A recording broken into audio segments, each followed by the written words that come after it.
Yo, Dave, you get the sticks. Slim, get the bass. Yo, are you ready to kick it? Here we go. Yeah. Check 1, 2. Check 1, 2. Can't hear myself, man. Turn them up. Turn it up just a little bit.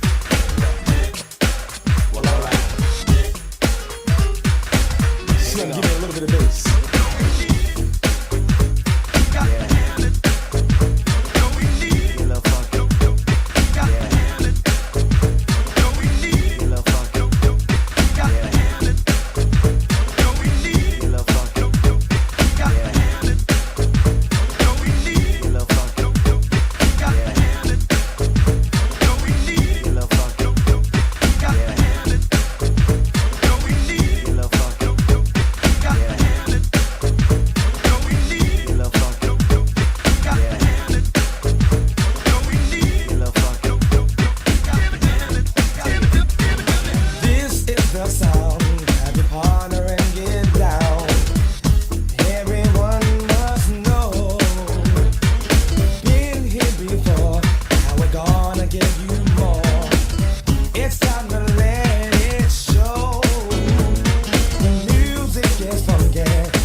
Party's over and it's time to make that move.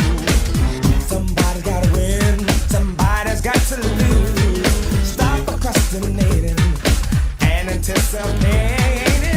In a New Jack City, there's no hesitating. Oh, city, yeah.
New Jack City,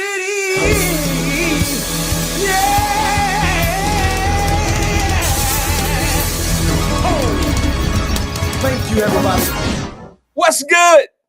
Who here with us? I was in such a bad mood before that song came on.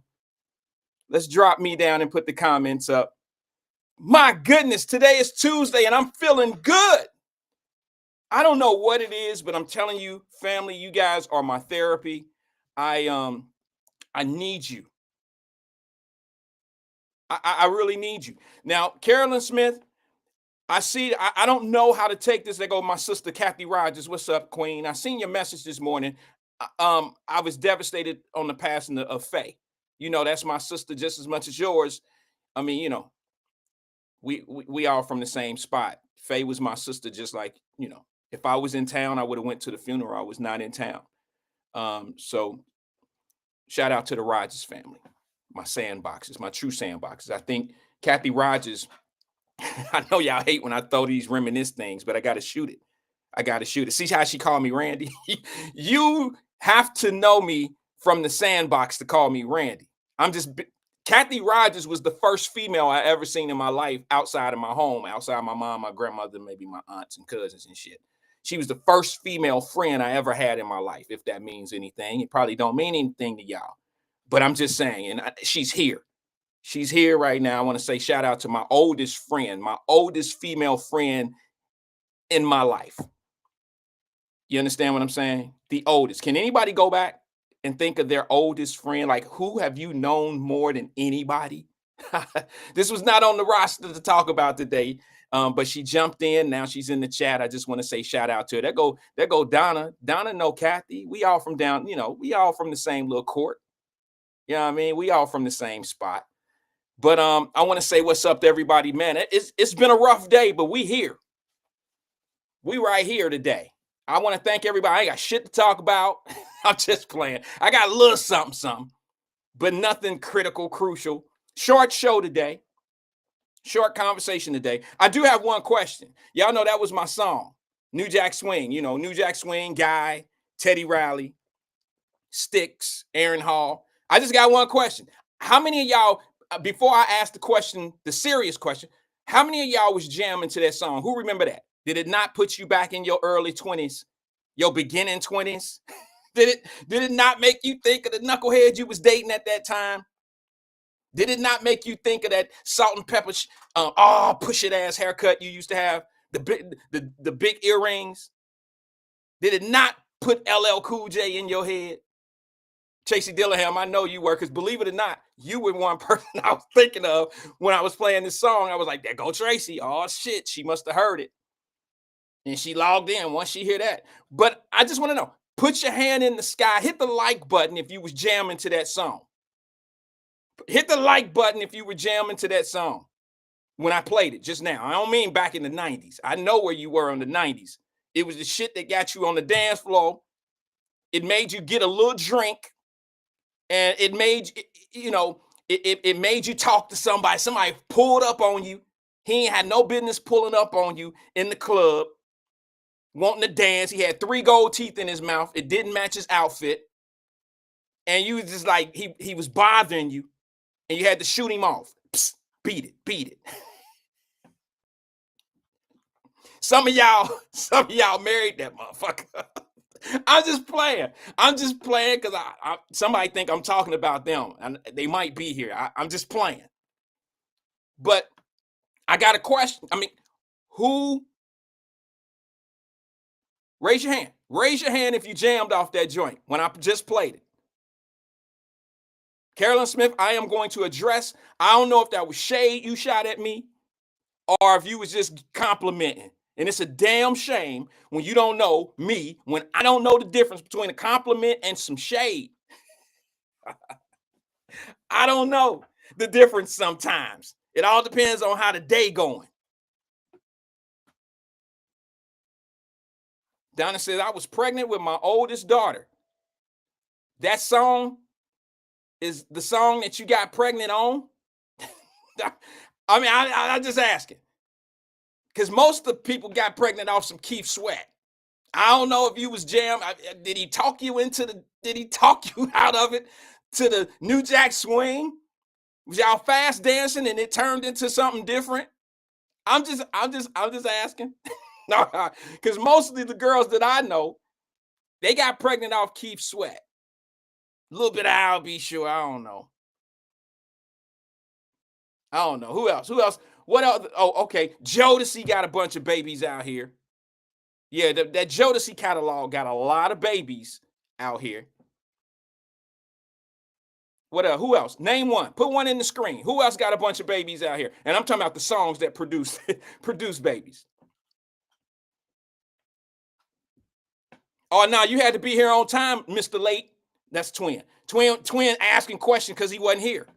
Now, how does it feel? You had shit to do. You couldn't get here right in time, huh? Couldn't get here right on time, Twin. So you couldn't make it on time, and you lost out on some. Did you say Wu-Tang? Ben Thomas said he got babies off Wu-Tang. I already know what them ladies look like. I already know what type of lady get pregnant on 2 Live Crew. Oh yeah, y'all look. Let me just say this to you guys. You already know how certain people living. Y'all know how certain people living by the shit that they surround themselves with. Any woman that'll get pregnant off 2 Live Crew probably got pregnant in the club. I'm just saying, y'all can use your imagination. That sounds crazy. Yeah, there you go, Donna. If you got pregnant off some goofy ass song like 2 Live Crew, because I can only think of maybe 2 songs that they had that would put you, you know what I mean? But if you got pregnant, yeah, Luther, Scott Bain said Luther got babies. If you, Ross said 2 Live Crew. Bro, you got babies off 2 Live Crew. I know what them ladies look like. I'm just saying, I know what you're dealing with on the, I bet you paying child support. I can tell you that now. I bet you paying child support. If you have a baby by a woman off 2 Live Crew, anything, a song, video, anything, you paying child support. It's probably over now, but you paid child support for many years. Guarantee you. All right, let's get to it, man. I got a question. I have a question about the song that I played. Now, y'all know that was New Jack Swing by Teddy Riley, and I know every word of that song. I even know the riffs. My question to you is this. How many of you are willing to ban that song? Anybody want to know why I say who willing to ban it? Can anybody put it in the screen for me? Who's willing to ban that song and other Teddy Riley songs? Can anybody think of why I would even bring that up? Which I'm not in favor of doing it because I just played it. But I'm just saying, who would be in favor of banning that song? There you go, Stephen Speed. Stephen Speed said Aaron Hall. Daryl Carpenter said Aaron Hall with Diddy behavior. Now, y'all know Aaron Hall going to be the snitch. They already probably didn't cut him a deal because Aaron Hall is a problem. Aaron Hall, and I don't mean this jokingly, Aaron Hall has a mental problem. He has a mental problem. That's why the group, there's no way in him. Guy should have been around as long as the damn Temptations. Would you agree with that? Guy, Teddy Riley and Guy changed the whole perimeter. They changed the whole scope of music. They created a genre of music. We didn't call it R&B. We called it New Jack Swing music. I've had this conversation before. How does the hottest group, the original group of New Jack Swing, not be on tour like the damn Temptations and the Four Tops? They are the Temptations and the Four Tops of that era. Anybody agree or disagree? Do you agree or disagree with that? So how is it that they can't stay out on tour and Teddy Riley, one of my favorite artists next to the Callaways, Teddy Riley, these guys are generators of genre. You understand what I'm saying? They create a sound that brings other producers to them. I got a question. How does Teddy Riley get it? Now, y'all do know Teddy Riley can rock a show by himself. He's done it. He came to Cincinnati. I've gone to about 10 shows where Teddy Riley was doing Teddy's Jam on the stage by himself, and he rocked it with a Teddy Jam. You know, the little, the damn keyboard that he rocked with like a guitar, and he talking in the voice box. Teddy can put on a 30-minute, 45-minute show easily with all the hits that he wrote in the 90s, early 80s and 90s.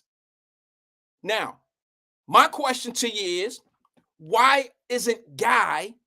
Now, I know they've been out there, but y'all know Aaron Hall been a fool. Like, when I say been a fool, I don't mean to, knock on his mental illness. He's been a fool on the road. Like, not showing up, not, forgetting the words, just, drugs and medicine don't mix. And he's been like almost impossible to work with. But now here's my critical question to you. Are we willing to ban everything that Aaron Hall sang on? Are we willing to do that? And the reason why I ask that is because he's part of that Diddy swing thing. You know what I mean? He's part of that. I bet you I guarantee you, Aaron Hall, remember VHS tapes? Remember how we used to have to do it back in the day when we had the VHS tape? Well, I don't have one, obviously, but we had the VH1. Here's something that's close to it. We had a VH1 tape back in the day, like this. It looked like this, right? Something like this. And we used to have to write what's on it. The 5 heartbeats. Whatever music videos, BET, After Our Love. We used to have to write the titles on the VHS tapes, right? I can guarantee you when they went in and got them tapes out of Diddy's crib, Aaron Hall was on a lot of them his name was on a lot of that. His name was on a lot because he admitted it. Aaron Hall admitted it 2-3 years ago. Aaron Hall told you that guys was in there and we was doing this and they all could tell you who I am. They could tell you how I am. Ladies, please close your ears for a second because I don't want to be disrespectful. I don't like to talk like this, but this is what he said. They all could tell you I'm a big boy. They can all tell you how I'm rolling. They all could tell you. I found it weird then. I thought it was kind of odd that this man was bragging, but he wasn't just bragging on himself. He was implicating other people. You better go ask Diddy and them about me. I'm like, do he hear himself? Yeah, he was doing that on camera. Anybody see the clips? Anyone see the video clips of Aaron Hall? It was Club Shay Shay before Club Shay Shay even existed.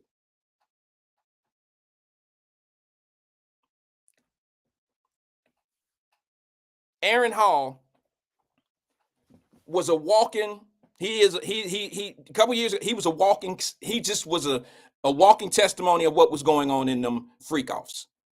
He would say it, and I guarantee you, he's involved in the baby oil, and I can guarantee you that the feds are using him because he's going to jail. Aaron Hall is going to jail because he was accused of doing some things with some underage girls, but no one ever tied things together. The underage girls never came up with Diddy's name and all that type of stuff.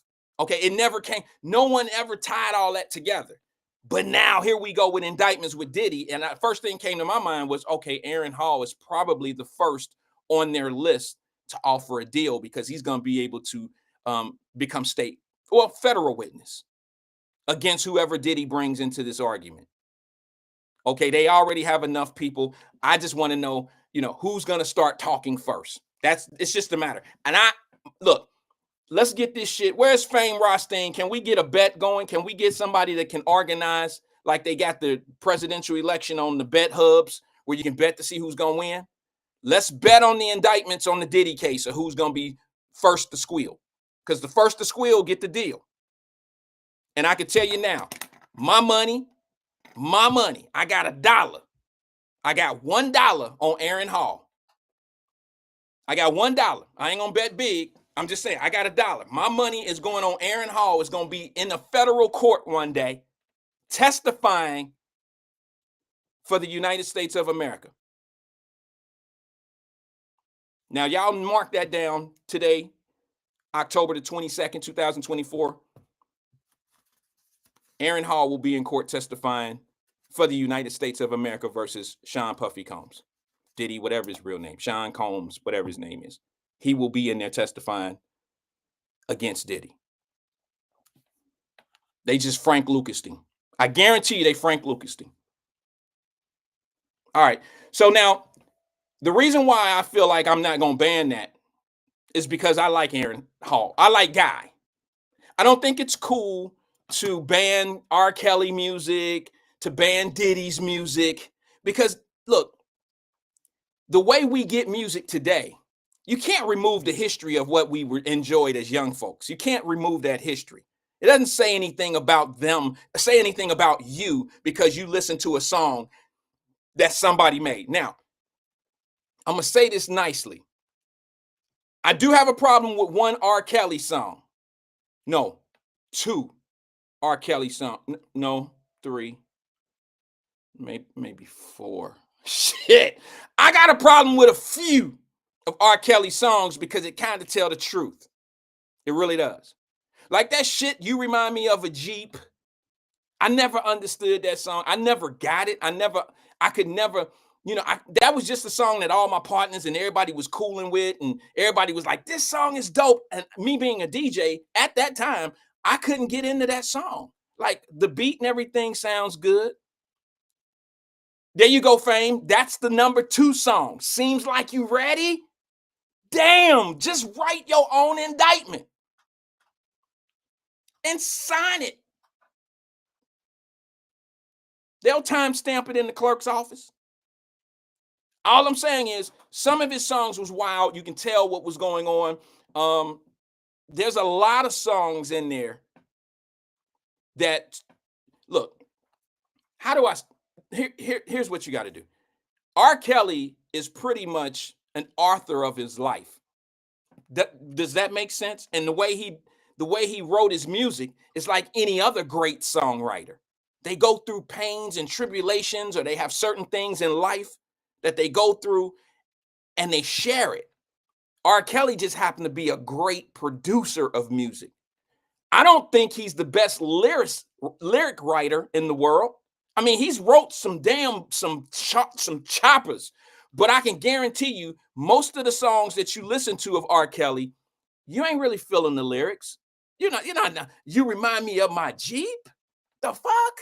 What woman finds that to be sexy? And then it's not sexy. The beat was sexy. The music was sexy. It was. I can't take that away from him. But my God, walk up to a woman. That's hard. Maybe I shouldn't say it that way. Let me ask maybe somebody that might be a little younger than some of y'all. Some of us. Let me ask you this. Maybe in the 90s, the shit would make sense. But I don't know if there's a young girl today that if a young man walked up to her and said, you know what? You remind me of my Tesla. Or you remind me of my Bronco. Does that sound sexy? Does that sound sexy to a young girl these days? I don't think so. But now that I think about it, we said what songs you get pregnant off of. I probably would have to take one vote that some of y'all got pregnant on You Remind Me of My Jeep. I don't know why. I don't know why. The dumbass song, I just don't know why. No, I don't. No, I don't, Crystal. I never play. You know what? They would have to pay me to play that at a party. You know how somebody always had a little hot ass $5 here. Hey man, play this song, play this for me, play that for me. And I made a little extra money because people would say, play that one song, man, that one you play at the skating rink. Play that here, play that. That's the only reason why I hired you to do this party, so you can play the shit like you do at the party at the skating rink. Play them songs. I don't know. But that all being said, I listen to, what about that? What is that series of shit that R. Kelly wrote, In the Closet? Who thinks of that? Somebody that's probably been through that type of shit. I'm in the closet.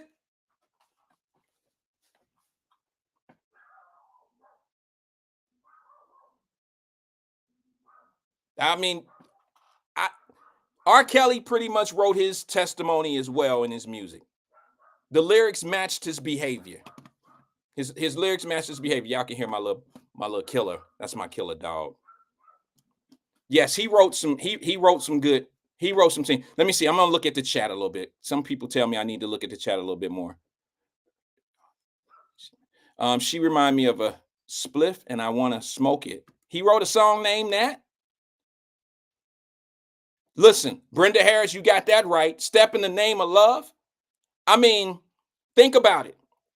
The title is swift. The hook is there. But do you know the lyrics of the song? Because they created a dance to it. I mean, to create a dance, that means the tune is nice.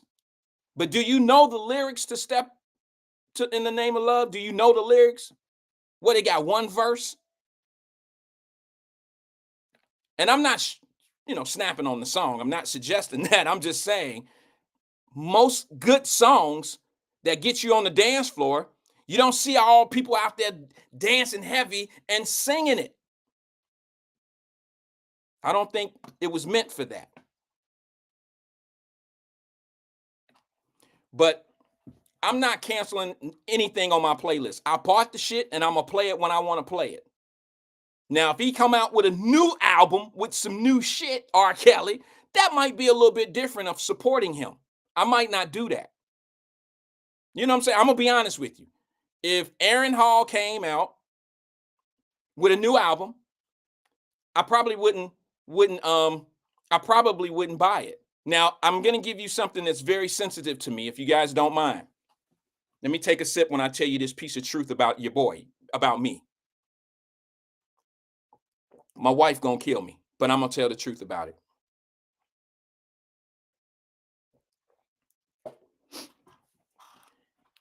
My wife and I have been married for 25 years, 26 years. Oh, shit, if she hear this, she gonna kill me.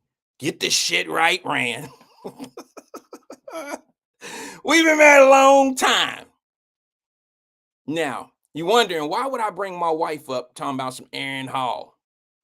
Well, I wish I had it on cue, but I don't. But the song that I used at my reception, the dance with my wife, once we were brought together by God, we went over to the reception hall, which was in the next building from the church. And my dance, my solo dance with my wife, was an Aaron Hall song. Who remembers the song, Don't Be Afraid? Anybody remember that song? Don't Be Afraid. Let me see if I can pull it up real fast.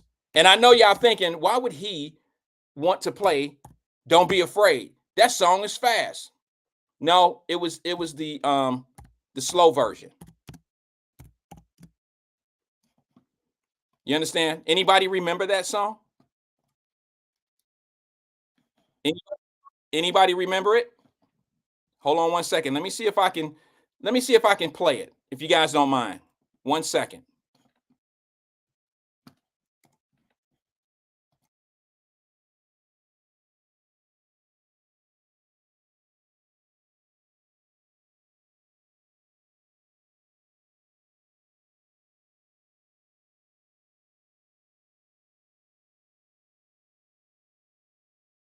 Okay. Somebody said, I hope you would. Somebody said bad selection. Amber said bad selection. I didn't know 30 years later that the song that the dude singing at my wedding was going to be catching cases and shit. I should have known from some of the songs that he was singing, but I didn't know. Let me see if I can bring this up. Let me see. Let's do this. Let's see if we can bring this up. This is still my song. Regardless of how we feel about Aaron Hall, if we feel a certain way about Aaron Hall or we don't. This is one of my favorite songs in the world. And it was the song that my wife and I danced to. I appreciate you guys listening for a second. Check it out.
tonight. So please, girl, listen to me. I love you, lady. No woman in this world can ever take your place. So baby, don't throw this relationship away. Baby, don't be afraid. Ain't no need. Baby, don't be afraid. There's no need. Be afraid. Baby, don't be afraid. Don't you dare be afraid. Baby, don't be afraid. Oh, yeah, baby.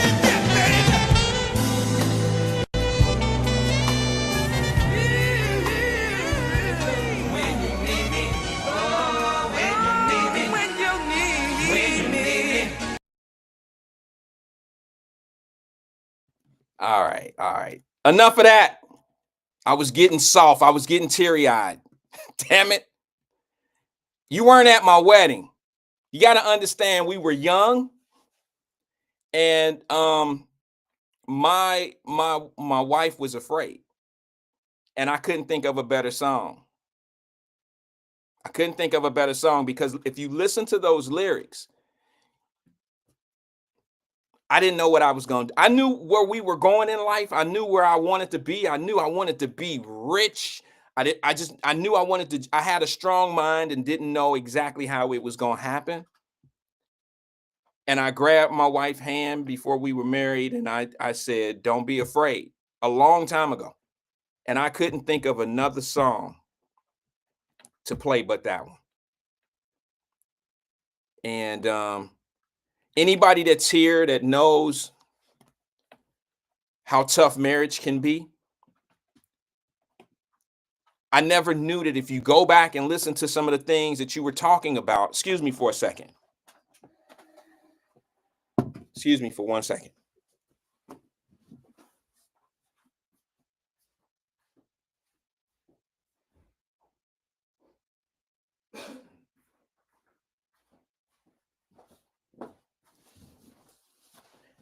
I never knew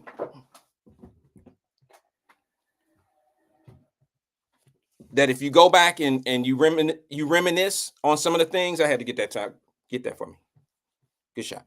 I never knew that if you reminisce on some of the things that you went through, struggles with people, if you just think about it, it gets you through your problems today. It reminds you of who has your back. It just reminds you of what you can get through with other people, because it's hard to get through things by yourself. It's hard to get through things by yourself. So when you have someone that loves you and truly has your back, yeah, that means something. That absolutely means something. You know what I'm saying? And some of us may not have that. Some of us might have, this shit might be a joke. It might be a joke to you. And that's cool. That's absolutely cool. And it just says a lot, because I know that, there you go, Tracy. There you go. Marriage is tough. It mean a lot. It mean a lot. I know you do. All right, let's get to it. So look, I'm not going to ban Aaron Hall. I'm not going to do it. And the reason why I'm not going to do it is because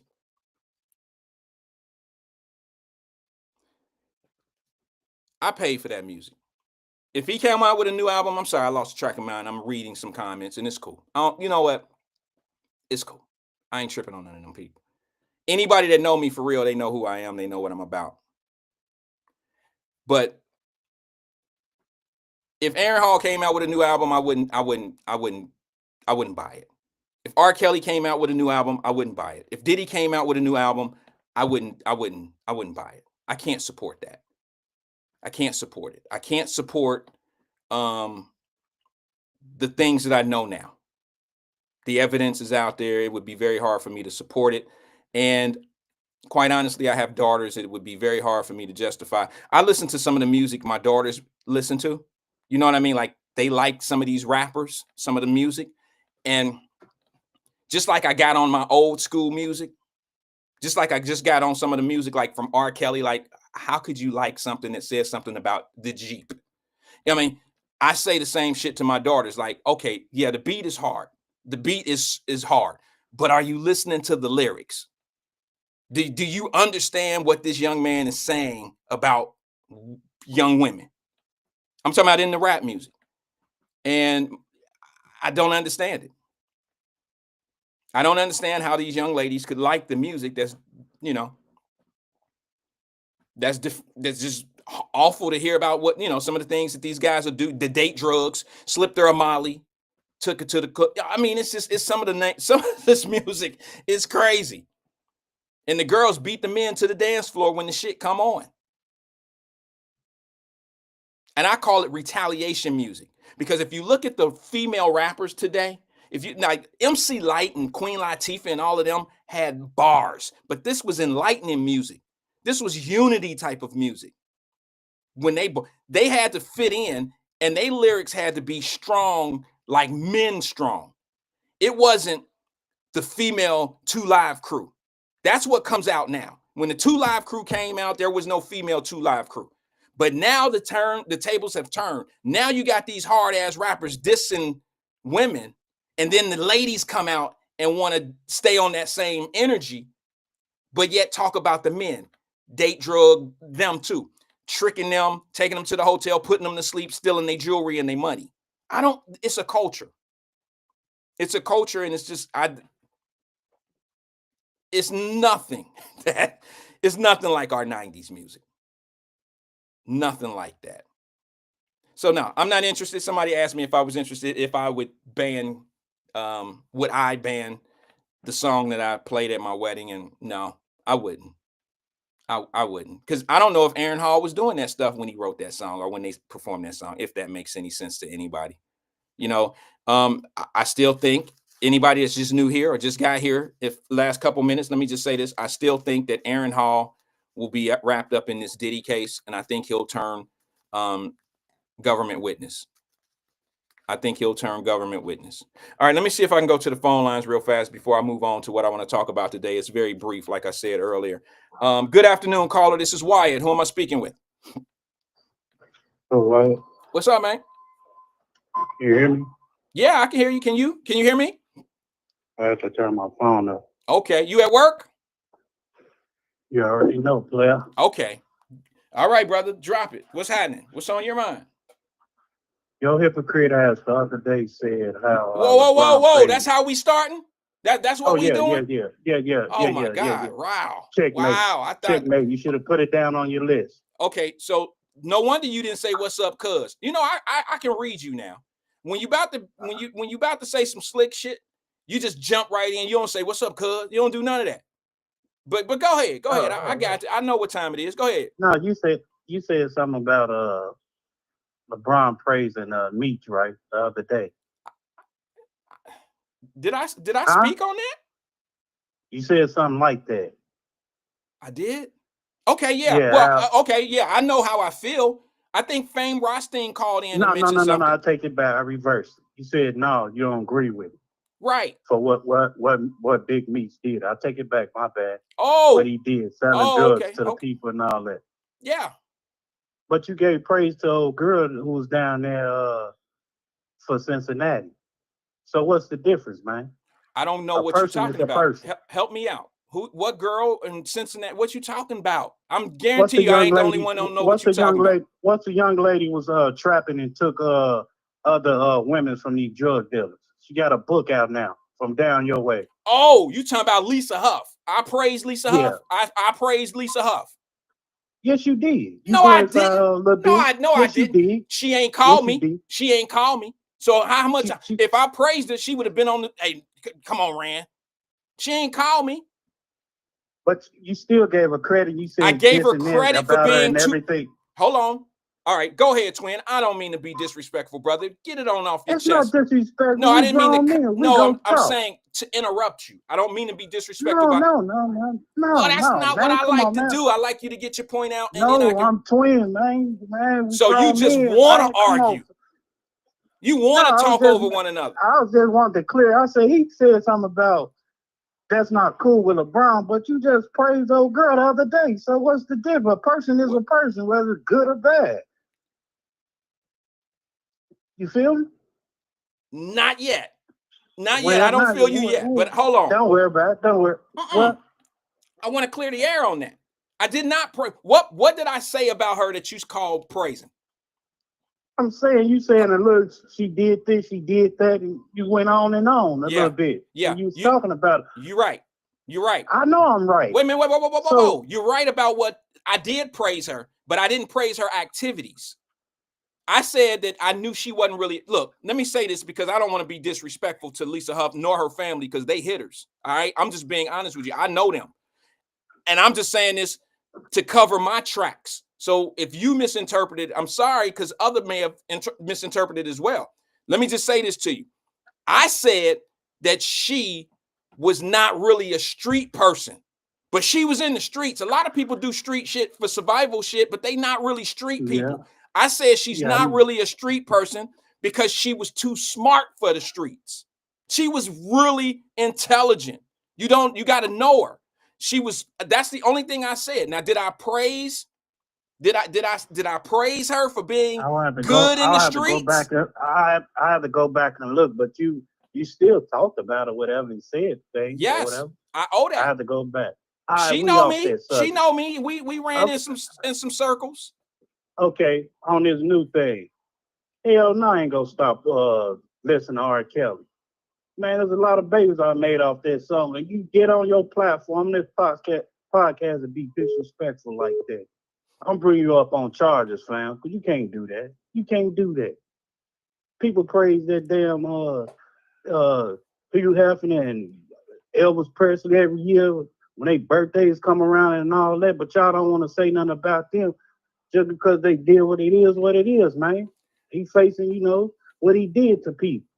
But I'm not gonna knock that man. You can't knock that man music. I can't. That's I what can you knock can't him. knock. No, you can't. You can't. What you mean? That man got talent. I mean, that's your opinion. I'm not. Regardless, twin. I think we're on the same page. We just need to slow down a little bit. I can knock him. I've never knocked his music. I mean, to each his own, but to me, it was a come up. It was like an ATM machine that they was looking for a come up, and they ain't get a better deal. And the white folks want to get them up through. That's how I look at it in my eyes. So you don't think he's guilty of any of these allegations that they have tapes on or testimony from witnesses? If you look at his case, Wyatt, the same case from 2009, it's the same case. Wyatt, ain't no difference. Are we talking about Diddy? Are we talking about Diddy or R. Kelly? R. Kelly. Now his daughter coming out said he touched her. Come on, man. This don't even make no sense. It's not adding up, man. Just to make money. If you just go listen to his last album, I admit. His last song, I admit. Listen to that whole song. It's about 20 minutes, 15 to 20 minutes, and listen to it. He'll break it down to you, man. Because we knew about R. Kelly a long time ago. When R. Kelly, even with what's his name? Guy. So let me just let me ask you a question. Hall. We knew about it. His brother used to preach about him all the time. Okay, but let me ask you a question, twin. What's the expiration date in doing some bullshit to somebody that you feel like you can just, since it's been so long ago, it don't really matter anymore? What's the expiration date? The day you die and go to your grave, that's the expiration date. Well, R. Kelly is still living, so that means he should be held accountable for the things that he did for people because he hasn't died yet, right? I'm not saying he wrong for what he did. If he did, I wasn't there. But you can't come on with these bogus allegations. Just like Garth Brooks, you know what he did? A month before allegations got coming towards him, he signed some type of clause or something and said, I don't want nobody coming at me with false allegations. Then a month later, it was his woman now talking about it. I said, damn, he sounded like he criminalized himself. Well, he knew something that we don't know, that somebody's going to come again. I don't know if you looked at it or not, but before a month ago, he filed some type of charges, like not charges, but some against in case somebody try to, criminalize, for defamation of character, something like that. He signed that a month ago, and then a month out, that country singer Garth Brooks. Oh, okay. Okay. Yeah, I'm like, I ain't never heard nothing like that. And then Meek Mill's out what? He want to hire somebody $100,000 to investigate, make sure ain't nothing against him. But everybody Well, knew I out. don't know. You know what, bro? All that shit sounds tabloidish to me. I don't really follow that type of stuff like that. I just know that I sometimes get a little, some people get at me a little bit because I play certain music. Carolyn Smith, I ain't forgot about you. I heard she wanted remind me to get at her about a comment she made. I got to remind myself. Let me write a note because But Teddy Riley coming here this week. Coming here this week for what? Yeah. Sure. It was some event. I hit it in my car. He was just here for the jazz festival, right? Or was that a couple years ago? No. I know you're coming here on the 25th. Oh, really? Oh, that's interesting. Yeah. Okay. Well, yeah. I mean, I don't know if I'll be able to make it. Yeah, he coming here the 25th. Oh, man. Whoever buying tickets for that, they will enjoy themselves. Now, I don't know who's going to be there with him, and I don't know all that. But listen, I would tell anybody and everybody to go see Teddy Riley. If you grew up in the 90s on New Jack Swing music, if you like New Jack Swing music, can somebody, can somebody put in the note screen or in the comment section over here if Twin is lunchboxing today? Is he telling the truth about Teddy Riley? Because I might be able to make some arrangements and go to that. I don't know where it is. No, I'll put in, send in your inbox. Okay. It's in my car because I just got the flyer. Huh? Dominique said the Keith Sweat concert. Now, I'm going to be honest with you. If Keith Sweat... No, he would Keith Sweat, but it's an after party he gonna be at too. Okay, I'm gonna tell y'all now. Somewhere.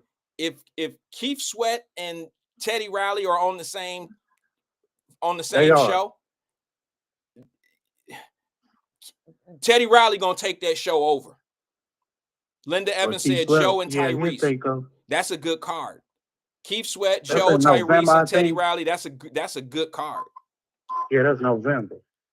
Okay, in November. October, November, one of the two. Well, you will confuse a mug, won't you?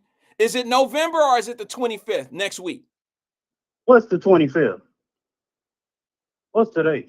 Today is the 22nd. So we're talking in another 3 days or so. Either this month or November, one of the two, man. Okay. All right. I tell you what, when we get off the show, I'll figure it out. I ain't gonna buy it. I ain't even gonna try. Put some respect on R. Kelly, too. Put some respect on R. Kelly. Stepping in the name of love, but I'll still. Do you know the lyrics to that song? What? The song you just said. Step in the name of love. Stepping in the name of love. Yeah, 1, 2 step. You teach you how to step. No, okay. Do you know the lyrics? Like step to the right, step to the left, bending around and turning all back, bring it on up, whatever else. Twin. All right, I hear you, brother. I hear you. I'm just saying. No, I'm just saying. I don't know if a lot of people know the lyrics. But he tell you. But if he tell you though, Wyatt, all it like I can agree with you finally. When finally, say, wait a minute. Yeah, I ain't gonna let that shit slide. Did y'all hear that? I was gonna hope you let me slide. You didn't think I was listening. You didn't think I was listening. This mofo said, I finally agree with you. I think some other people might really be laughing at that. Because all right, I'm gonna leave that on the table. They know why. But I can't. But he'll tell you, all his songs that he ever made, Wyatt, they come from the heart. Who? R. Kelly. Anything that come to his mind, even if the heart is distorted. So you're probably right. If a roach crawling on that phone, he'll make a song off a roach. Yeah. You're probably right. Anything that, because he don't write it down. Anything that pop up, he can't write it down. I mean, he can't write it down, bro. That's the genius of that young man. Well, when he said that's the genius of it. Yeah, he said he was laying on the bed and he was just rubbing on his white booty. He said, "I'm about to make that," and he came up with it, feeling on your booty, and he said he was riding around on Lakeshore Drive in Chicago. He said, "I'm about to play a niche." He said, "I'm about to stick my key in her niche." He came up with everything he was saying, and they like, "Kills, how you come up with a niche?" Yeah. I'm gonna be honest with you, bro. You pretty much confirming what I've always thought. R. Kelly's a fucking freak. He's a psychopath. He's a sexaholic, and it probably comes from his childhood because of the abuse that he was facing. But anybody that'll write a song and use metaphorically a Jeep as a woman, I think there's some problems going on in their head, in a mental. I don't know. I could never imagine the Callaways or Smokey Robinson or somebody like that writing a song and using a Jeep as the woman, as a metaphor, as a woman. Now don't get it twisted. Curtis Mayfield used don't say the ghetto, please. Don't say the ghetto, please. Little Child Running Wild. What is that? Little Child Running Wild. He was talking about banging in his arm, shooting heroin. If you listen to the lyrics. Yeah, but he's talking about a lifestyle. Okay, that was normal in the 60s when they was banging out dog. When some of y'all when they were doing heroin. Okay, that was a normal, like when you talk about you're the pusher, I'm the pusher man. That was like saying dope man, what NWA put out. So okay. So what's wrong with saying I'm gonna feel on your booty when I say, damn, I'm gonna write that? Well, it's nothing wrong with saying it. It's when you describe putting your key in the ignition and you're really talking about having intercourse with a woman. It's just certain things that crazy minds think, and I don't think that people will really pay attention. They don't pay attention to those lyrics. So you don't like 12 play and stuff? Well, I like the beats and I like the production, but a lot of the lyrics are kind of disturbing. Yeah, So what about that In the Closet series? Was you feeling that? I mean, did you understand that there was some problems going on in his life? I mean, how did people? That's like that Trapped in the Closet was what they call it, a showcase.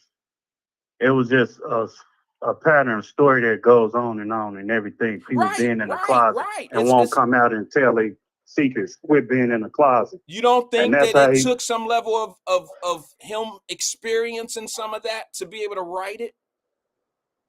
I mean, yeah, you have to. I mean, for him to do that, family he got, and to experience that, he wrote about what it is, and then he wrote about people ought to not just come out, as you are. Don't be trapped, and be open-minded about what it is. But there's one thing. But there's one thing to be trapped in a closet, but there's another thing to live a dysfunctional life. He was really showing dysfunctional lifestyle in that story, not just some man being gay. There were things that were going on in this individual's life in that story, bro, that just didn't seem normal for me. So I knew there was some issues going on there. I don't know. I guess some people interpret things differently. I could clearly see that whoever wrote this shit got some real weird shit going on in their life. He wrote this stuff. I know. But I'd rather listen to that than that damn Mary J. Oh shit, bro. You got to get the whole Wyatt live show canceled. You just ended up saying that. Cancel that mug. Man, you know damn well, Wyatt, I hated that song. All them 50 songs, no more. How many more drummers you gonna have in your life? Get rid of them niggas. Well, yeah, I feel you on that. I couldn't stand that, man. I couldn't stand. That's what caused them women to cuss us out and went against our head. Nigga, get out. You ain't come on that night. Soon as that song come out, why? It was chaos at home. I don't know about you, but that's because you didn't come home, twin. It ain't had shit to do with Mary J. Man, when I'm hustling, banging, and doing that I gotta do, man, hey, babies need Jordans and all that and Pampers. Hey, no baby needs no Jordans. Hey, baby need Baba and all that. Hey, here, I'll be back, baby. Hey, as long as you got a roof over your head, you kids straight. Hey, it is what it is. All but right. I ain't gonna list that no more drama in my life. How many dramas you want? No. Better go in there and pray to God. Tell him to cast them drama demons out of you. Okay. But it is what it is. Yeah, he got demons. He definitely got demons. He definitely, you gotta be dynamic to you have to there's a certain type of thinking that go on to be able to write some of that stuff. That's all I can tell you, bro. Yeah. I just couldn't imagine. I think that's all I got to say. I ain't really cuss you out like I want to, though. Feel but free. You put some respect on R. Kelly. I can't do that. I say my cussing for E-name. I can't respect R. Kelly. Not the individual, the producer, songwriter. Because I will say this: you said he didn't even write his lyrics down. Okay, the reason why he didn't write his lyrics down is because he's illiterate. He can't read or write. No, because he went up to the where Kelly finished ninth, I think. He He stopped at ninth and all they that. took Then he him went to the to ninth grade. He didn't uh, go. They passed him to the ninth grade. And I don't mean to be funny. I really think it's genius to be able to do all the things that he did and not be able to read or write. And to be honest with you, there's several people that have made it to that high level of entertainment that can't read and write. And yeah, and because he left. it's I mean, give you one that's perfect. Well, this is not the same thing, but in the music game, it could be the same thing. Teddy Riley can't read or write music. He can't read music. And he made a whole No, genre. That's a genius. yep, See what I'm that's saying? He true. can't, and he can play instruments, but he can't read music. And Because a another, lot of them like that, white. It wasn't no damn learn the school back then and everything. Not like that. well, Like they look, got it here, really. there's a huge difference between Teddy Riley and somebody like Dr. Dre. Dr. Dre Hmm. took other people's music and he looped it. He was more of a Exactly. DJ type of a guy. That he produced Yep. other. He just was a good looper, a person that could mix a lot of songs and make it sound brand new. But Exactly. Teddy Riley, it took a different level of him understanding music. He plays the keyboards. He produced music.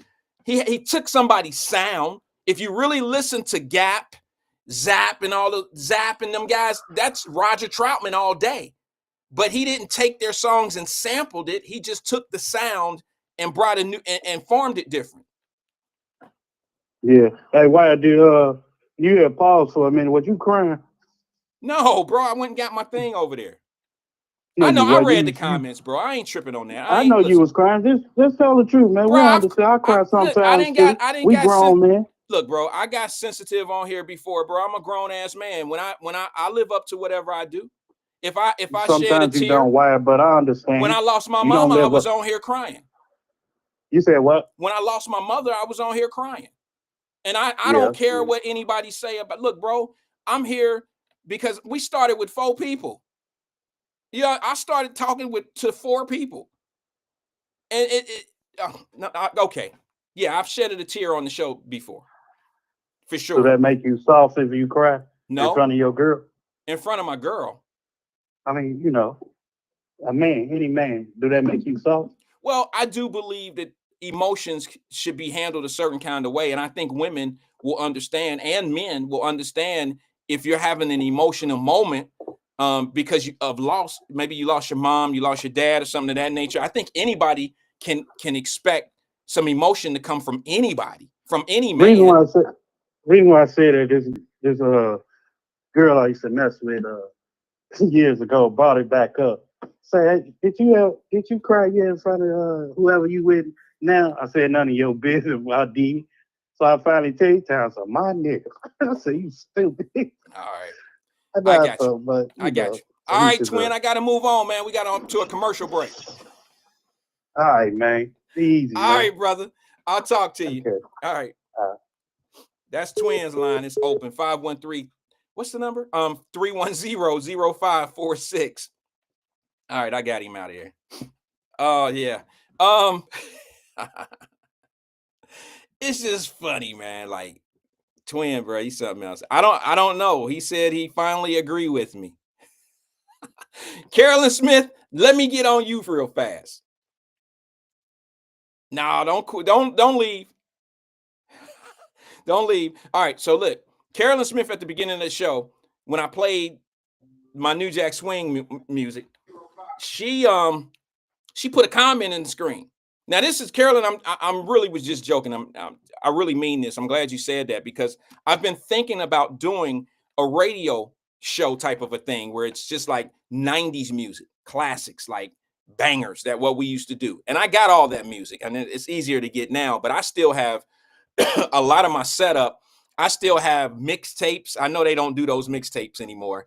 That's just my old ass. As long as I don't say an 8-track, don't ride on me because all of y'all used to put tapes and shit in the Walkman and all of that. Everybody on here. We don't have a 30-year-old. We don't have a 25-year-old on this show or a 20-year-old. Stop playing.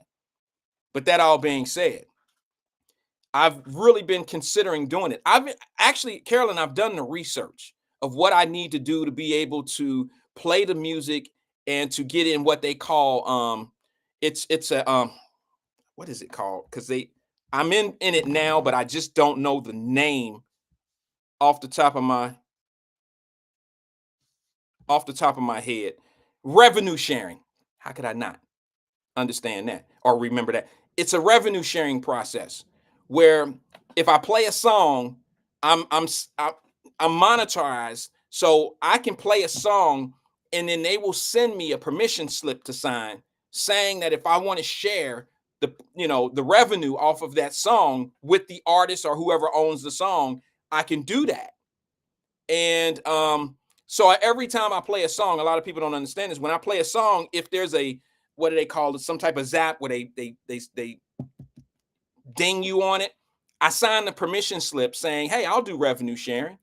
So, in Facebook and some of these social media things, you get paid on the views. So, and the likes and all that. So if you use their material, which I'm totally okay with that. This is why they produce the music, to get paid. So the revenue sharing is a thing that I'm looking into right now. The revenue sharing is what I'm looking at now. So, and then there's a limit that you can play of each song, from my understanding. I'm still learning on it. But Carolyn, I may be doing that because I don't have to be on the camera or any of that. I was just thinking about just doing, a 1 hour playlist, or maybe a 1.5 hour playlist. Just like I used to do parties, and I would do a DJ a party for 3 hours. And I used to use a 1.5 hour playlist and just, I had my rotation of mixes that I would do. So I've been thinking about doing it here on these platforms, but I need to get the logistics down. I don't know everything I need to know, and I don't want to jump into it and, get deep dive into it, and then I have to bust a U-turn and not do it anymore. I don't know. But anyway, I've been thinking about doing that. And it's not something that I have to spend a lot of time doing, because I could just do it right here and hit the button and let the song play like I let all my other songs play, and step away. I don't have to be present. And then you guys can tune in and listen to the old hits. I will not be playing You Remind Me of Your Jeep. You Remind Me of My Jeep will not be on the playlist. It's a dumbass song. A dumbass song. All right, let me go to the phone lines before I go into my little small, quick topic. Let me go. Good afternoon, caller. This is Wyatt. Who am I speaking with? Black, not Democrat, also known Cincinnati wide as Drop Squad 52. What up, Wyatt? Hey, what's going on, Drop Squad? Hey, I'm doing good. Hey, man, somebody recommended that I listen to your show from yesterday, right? Okay. So I went and I looked. So it was a typical Wyatt live show, damn near 2.5 hours, 3 hours. But so I listened to a little bit. Is that too long? Should I shut it down a little sooner than that? I'm just curious, because I know that you're a podcast expert. Okay, well, it's kind of funny what you were just talking about before you took my call.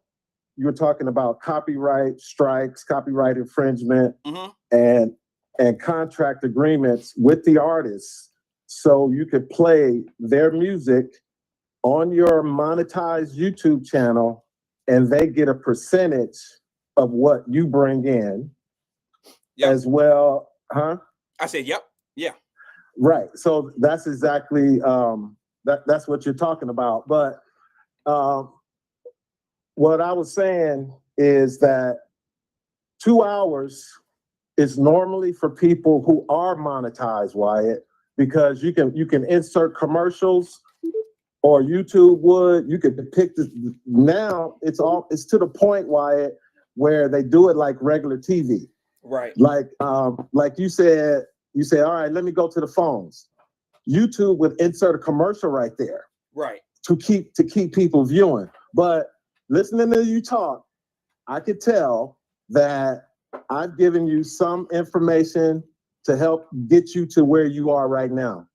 And you on your path, you know my saying, it's not how you start, it's how you finish. But back to what I was calling about. Okay. You started off your show talking about politics. And that was all I needed to hear, Wyatt. You mean yesterday? So, yesterday. I'm talking about yesterday. Okay. You threw me off. you started it off talking about, like you always do when you start exposing that chaos, You talk about, I'm gonna lose a lot of people.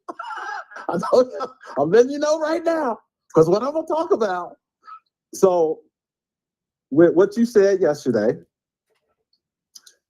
and this article from the New York Times, and the date is October 12th, right? That was only a couple weeks ago.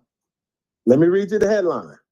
It says, Black voters drift from Democrats, imperiling Harris's bid, polls show.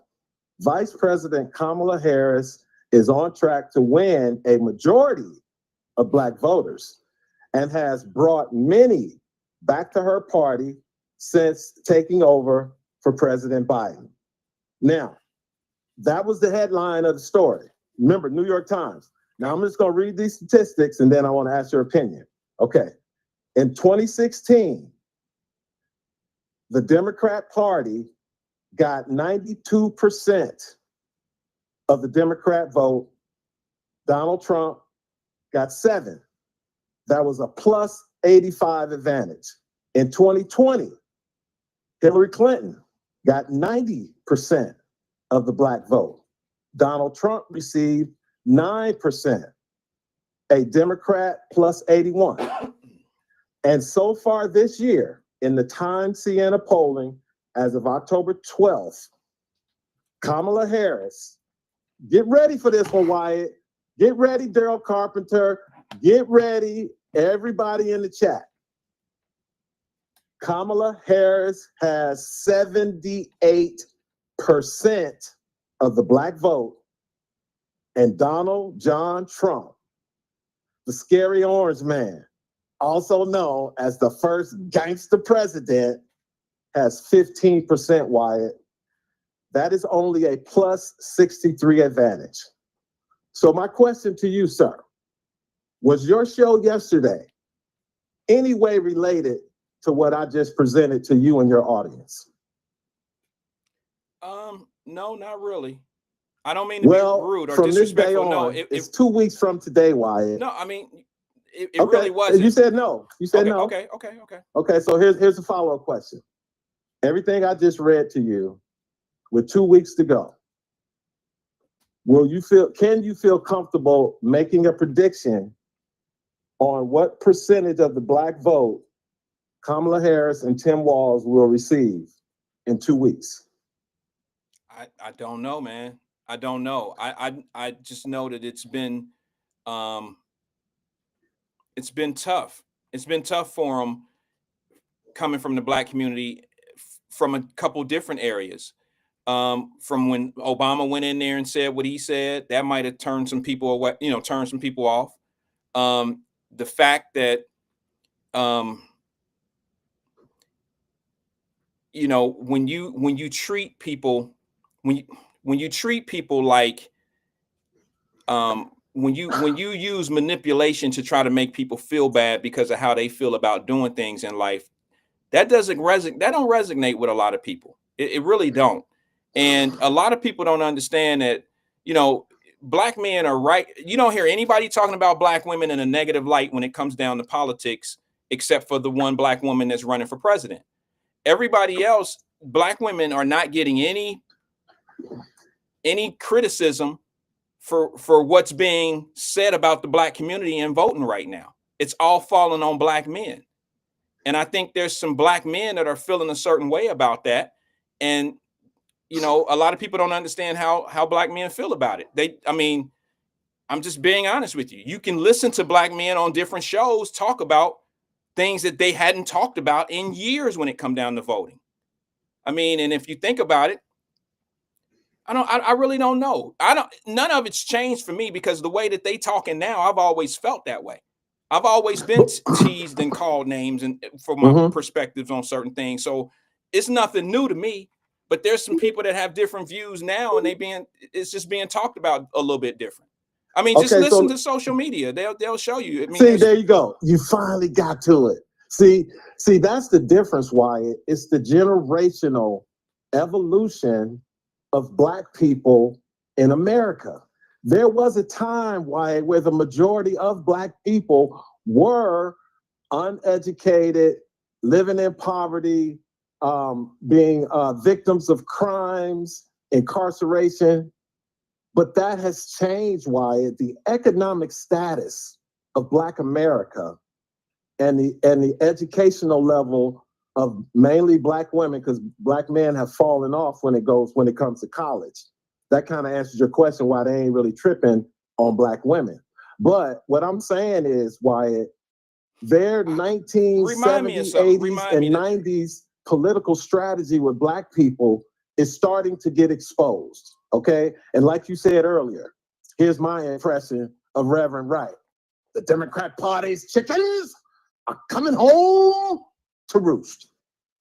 Because if these numbers hold firm and Kamala Harris gets between 80 to 85% of the Black vote and Donald Trump gets anywhere from 10 to 18%, it is going to be 100% panic, Wyatt, because it's not going to be enough time for the next 2 presidential elections to make all these illegal aliens registered Democrat voters. Okay, I have a question. It's just not going to happen. I have a question, maybe for yes, you, sir. For you, and that's called the Great Replacement Theory, that was manipulated and misconstrued, just like Project 25. The Great Replacement Theory is the Biden-Harris immigration policy, which has already allowed upwards of 10 million people.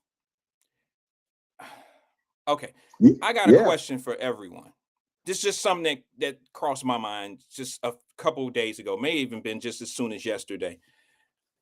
I hear all these statistics and these numbers. Number one, let me just say this for the record. I can't wait for all this shit to be over with. I can't wait for November 5th to get here. And then what's going to happen is if Trump wins, it's not going to go away because people going to talk what they're going to say. If Trump lose, it's going to be a bunch of shit that's going to talk. If Miss Harris wins, they're going to still talk about this. If she loses, they're going to talk about this. I'm just, I'm drained. But here, I do have a question for everybody. Has anybody in the Black community thought about this? Have you paid attention to the Latino votes in America right now? Because they have a higher population than we do at this point. I'm just curious. Does anybody pay attention to?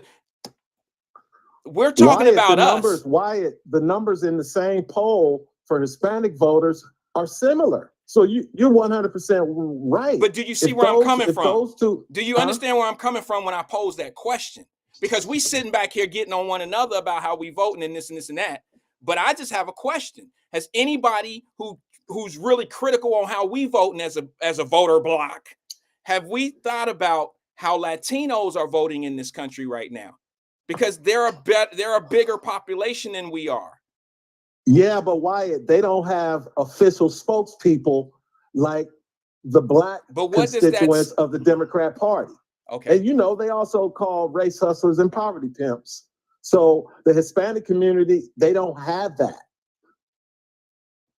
Just like the Asian community don't have it, just like the Jamaican community, well, they fall under Black, but all these other races, they don't have official spokespeople that aren't elected like the Black people in the Democrat Party.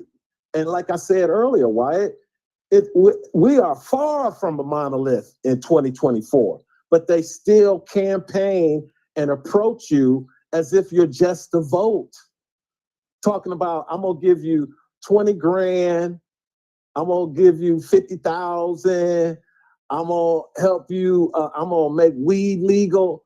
All these things were for the so-called Black vote. But when you ask Kamala Harris, she says it's not really for Black people specifically.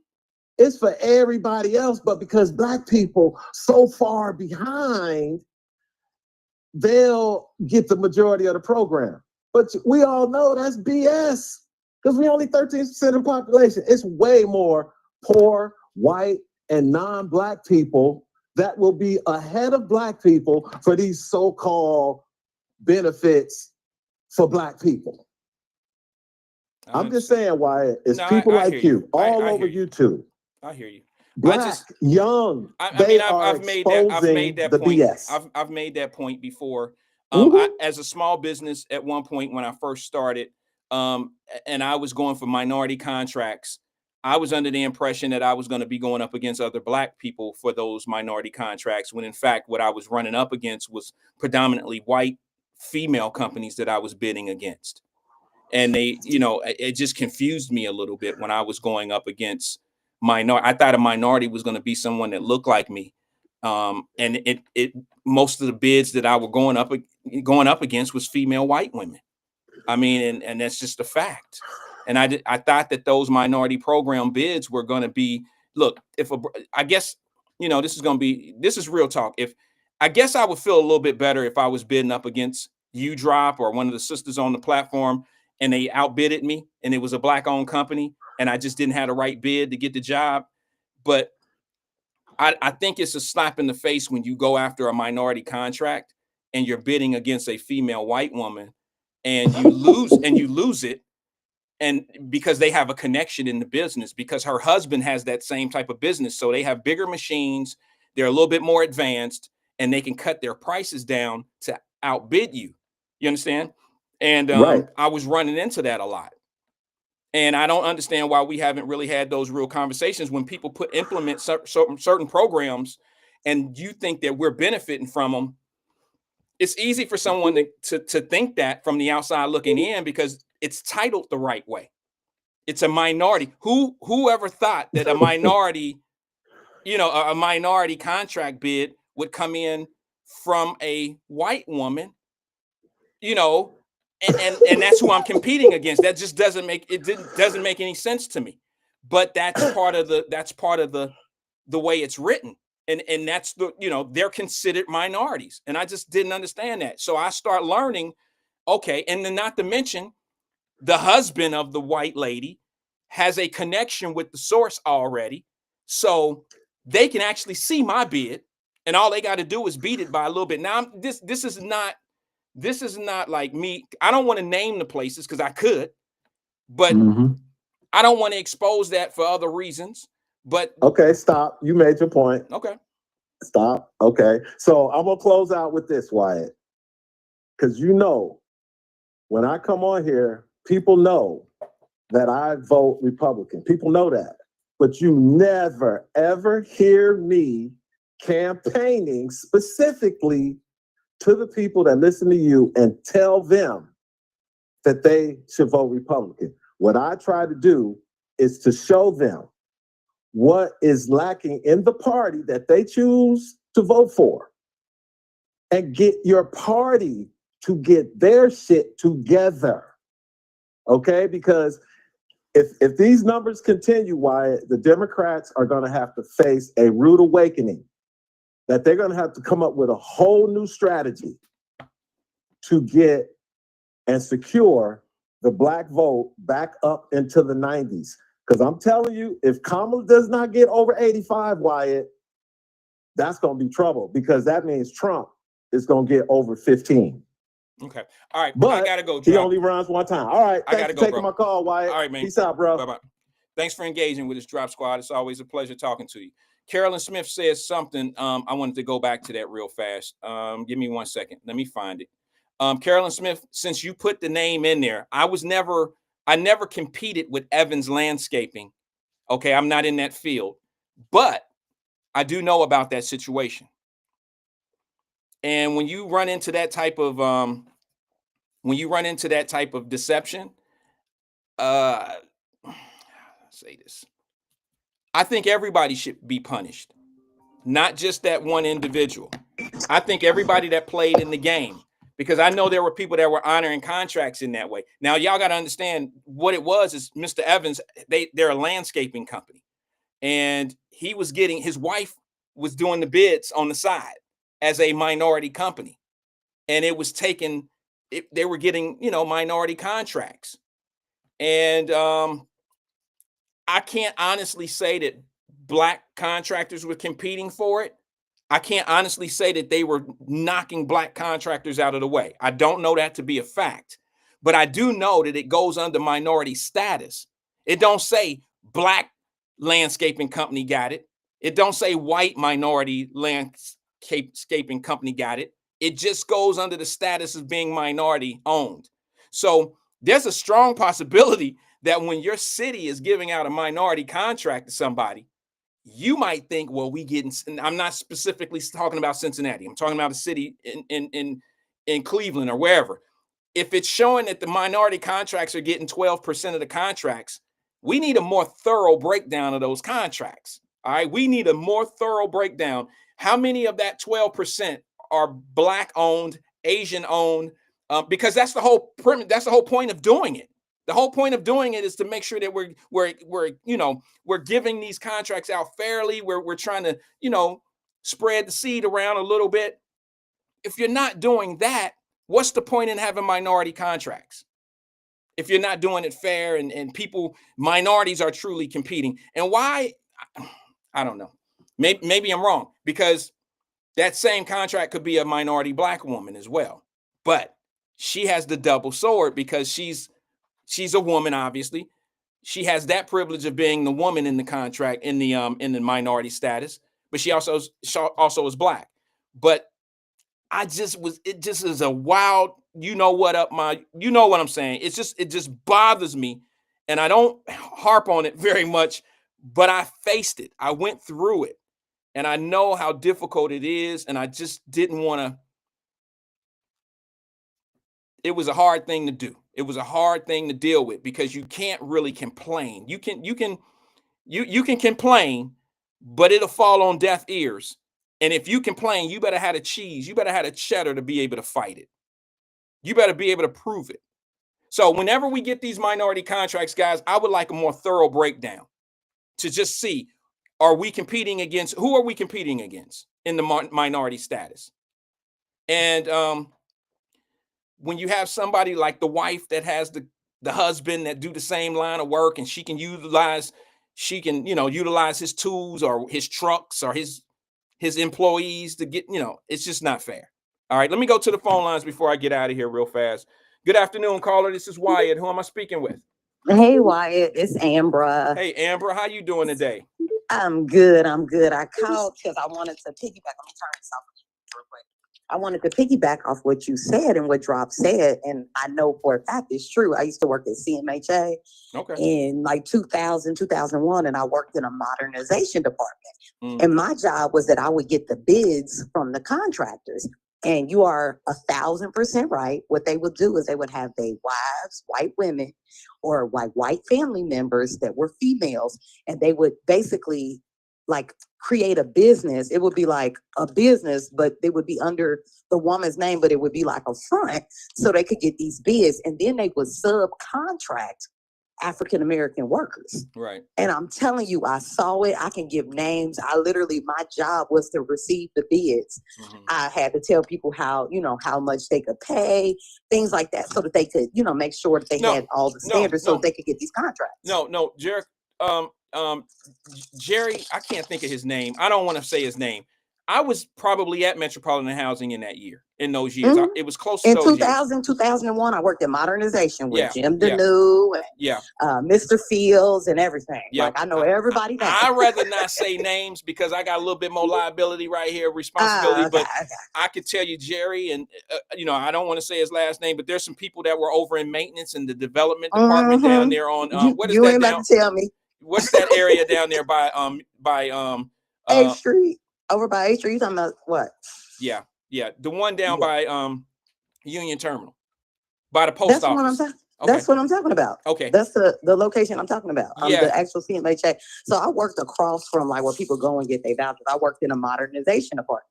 Okay. So like my job was, like I said, I did bids, I did the contracts, but I was there when they were doing everything with City West. I was there when the people found out that they was getting kicked out of. They helped build the lower homes. There was a whole bunch of African-American women that was helping do the work. And then they was very selective on who got to stay there when, what was that, Lincoln and Laurel homes and all that? Yeah. You were there when they were buying. You were there. You were there when they were. I knew what was going on. You were there when they were buying $15,000 rocks. You were down Yeah. there when they were doing. They had just finished probably the beautification of Yep. I used to Winton be the Terrace. person that had to do the work orders and had to put everything would have to be done. Yeah, like so I watched it. I was 20 at the time, but I still like I watched it and like just talking to the African American contractors, they would be like, this ain't right. Like it ain't right. But you know, if I gotta work up under Evans to get my foot in the door, that's what I'm gonna do. But they would subcontract the black workers, but they couldn't get the actual main bid. It was wild. It was wild. No, So I understand. I get it. they don't think they don't know what's going on. Like you really don't be understanding. But it's hilarious how, like I said, people continue to do the same thing. And you like, were listen, you there? everybody Were else you is there when evolving. Chamblee was there?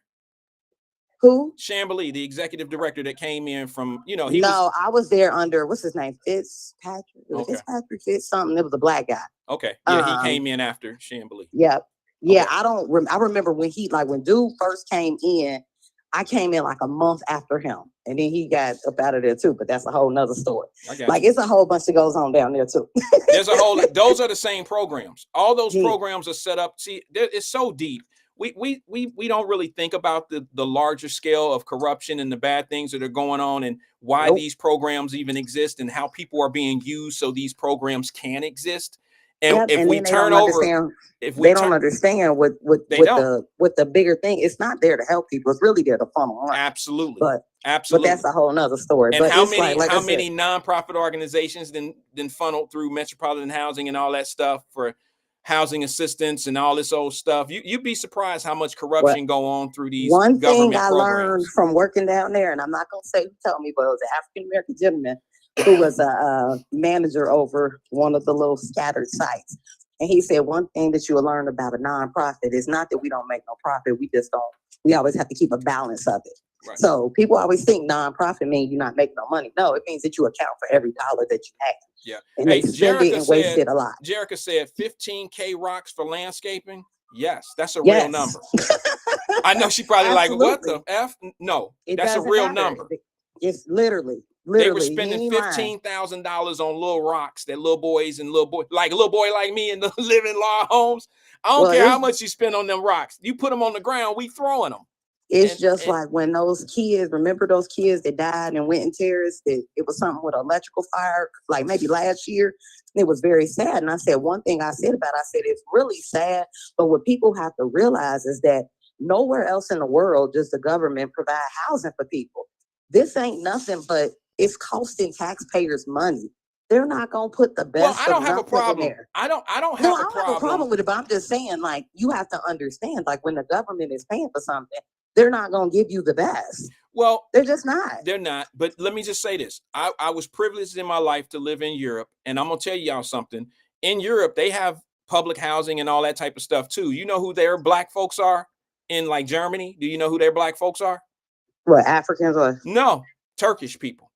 They treat they treat the Turkish people like there ain't nothing. They put them in public housing, and they you know that's their black guy there. You know what I'm saying? That's their black people. Yeah. And I've seen them. They have projects. They have project buildings and high rises and all that stuff, just like we do here in America. But their system is a little bit different. They don't look. They give them so much time on it. And if they don't, they're gonna sink or swim. You get so much time, and that's it. It's not a lifestyle. They either get their shit together or they go back to where they from. That's how they see it over there. And anybody that's been there will tell you that that's true. What I'm saying. Yeah.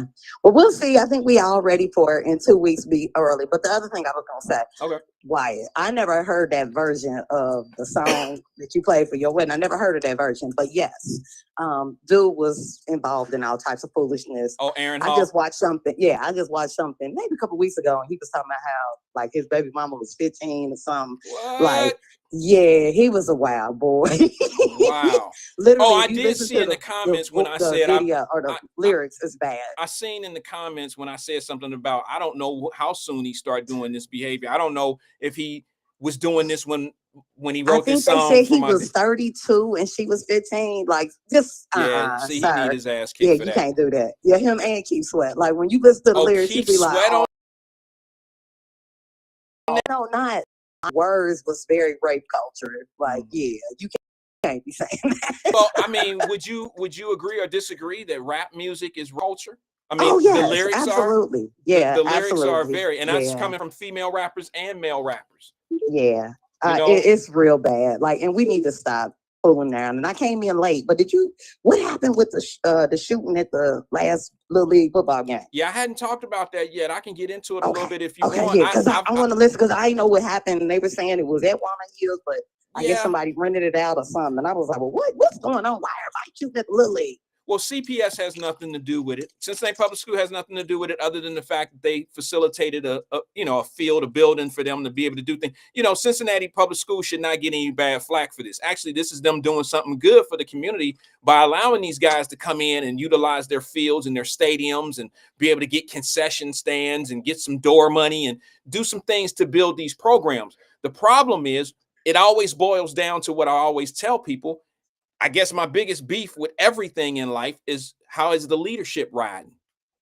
And I'm just going to be honest with you. If you look at that situation, it's bad leadership. Now, the majority of time that I've spent in Cincinnati giving back to my community, it's not giving back to grown folks. Anybody that can vouch for me, please raise your hand and tell the truth. I don't really do stuff for grown folks. I do everything that I've ever done in my stint of helping has been all about the kids. And Okay. I mean, you know, from Little League football, baseball, basketball, I did a lot of sponsorship for that, boxing. And because I think that if we catch the kids, we can steer the ship. You know, some of the adults are already gone, and helping them do things, you just banging your head up against the wall. But with children, I feel like that's giving them a chance. All right, you giving them a chance. I was that kid. We didn't have uniforms growing up. And I remember when the white dude from Modern Display pulled up next to us and said, "What are y'all wearing?" And he got my coach's phone number. And within a week or two, we had brand new uniforms from Modern Display. I guess he was a print shop or something up in Camp Washington. We just happened to be riding to a baseball game, and he was like, "What are y'all wearing?" Because we were all, guess what, y'all? Y'all know I tell the story about Coach Craig, and we always would ride in his Regal to our games. Well, we were hanging out the window, you know, all of us in the whole team. So the guy rolls up next to us and like, "What are y'all doing?" And we were like, "We going to our baseball game." We had bats and shit hanging out the window. And the man was like, "Is that your uniform?" And he was like, we were like, no, yeah. Don't look like that. So he got my coach's phone number, and within 2 weeks, we had brand new uniforms. And I've always wanted to do that. It felt, I said to myself, yeah, I want to do that one day. And, you know, it helps. It helps. And I get it, but I mean, maybe I'm naive, but I'm just like, why are we bringing guns to the Little League? Well, it starts with this, okay? First of all, we're only as good. Look, this is going to be a long approach, but I'm getting there with it, okay? We're only as good as what we practice. If you practice being an idiot, you're going to be a good idiot one day. If you practice being a piece of shit, you're going to be a good piece of shit one day. If you surround yourself around dysfunction, you're probably going to be dysfunctional. Okay, it's going to be a behavior that you think is normal. And what's happening is a lot of people don't see the things that surround our kids. We dropping them off at practice, or we letting them walk down the street. My mama guilty of that. She didn't know that Coach Craig was a good guy or a bad guy. I walked down to that practice every day. My mother didn't know him. All right, but at the same time, we're putting our kids in the hands of some strangers. And these are guys and women sometimes that don't have home training they damn self. They out here smoking weed, shooting dice at the damn practices. They smoking weed at practice, shooting dice at practice, and betting on little boys. Now, I did hear that. Like I said, I did hear that they said they was betting on the kids. But I'm like, betting like thousands, real money? thousands, like, thousands. That's what I'm like. Thousands of dollars. No, $50 is too much. $50 is too much. I know. So that make a little bit more sense. So they like acting like the kids dope or something. Because I'm not understanding why anybody will tell you that this is true. Listen, let me just say this. I've been in some of the trenches of where little boys go and little girls, little boys predominantly, because in the boxing world. And I can tell you right now, from Coach Buck and the guys from West Side, I helped them all. I'm sorry? I said it's my other brother, Buck. That's what I'm saying. all the things I've ever done in that organization, helping some of the boxing clubs in the city of Cincinnati, not one time have I ever come across those guys betting money and taking money from them kids or betting on this kid gonna knock that kid. I never witnessed that, never heard of it happening. And call me naive if you want to call me naive. I would not have been part of that. Okay, I would not have been part of that. Trust me. And once I seen they were going in the right direction, then I was all in. And they'll tell you that. People will tell you I was all in. I redid buildings and bought everything and anything those children need, they got. You'll all participate, right? So, but this football thing is a little bit different. With football. I can't associate myself with that because number one, and not this. This is last year with the shootings of the coaches. Yeah, but Ambra, I don't want to paint them with a broad brush. It's not all the organizations, but it's enough of them.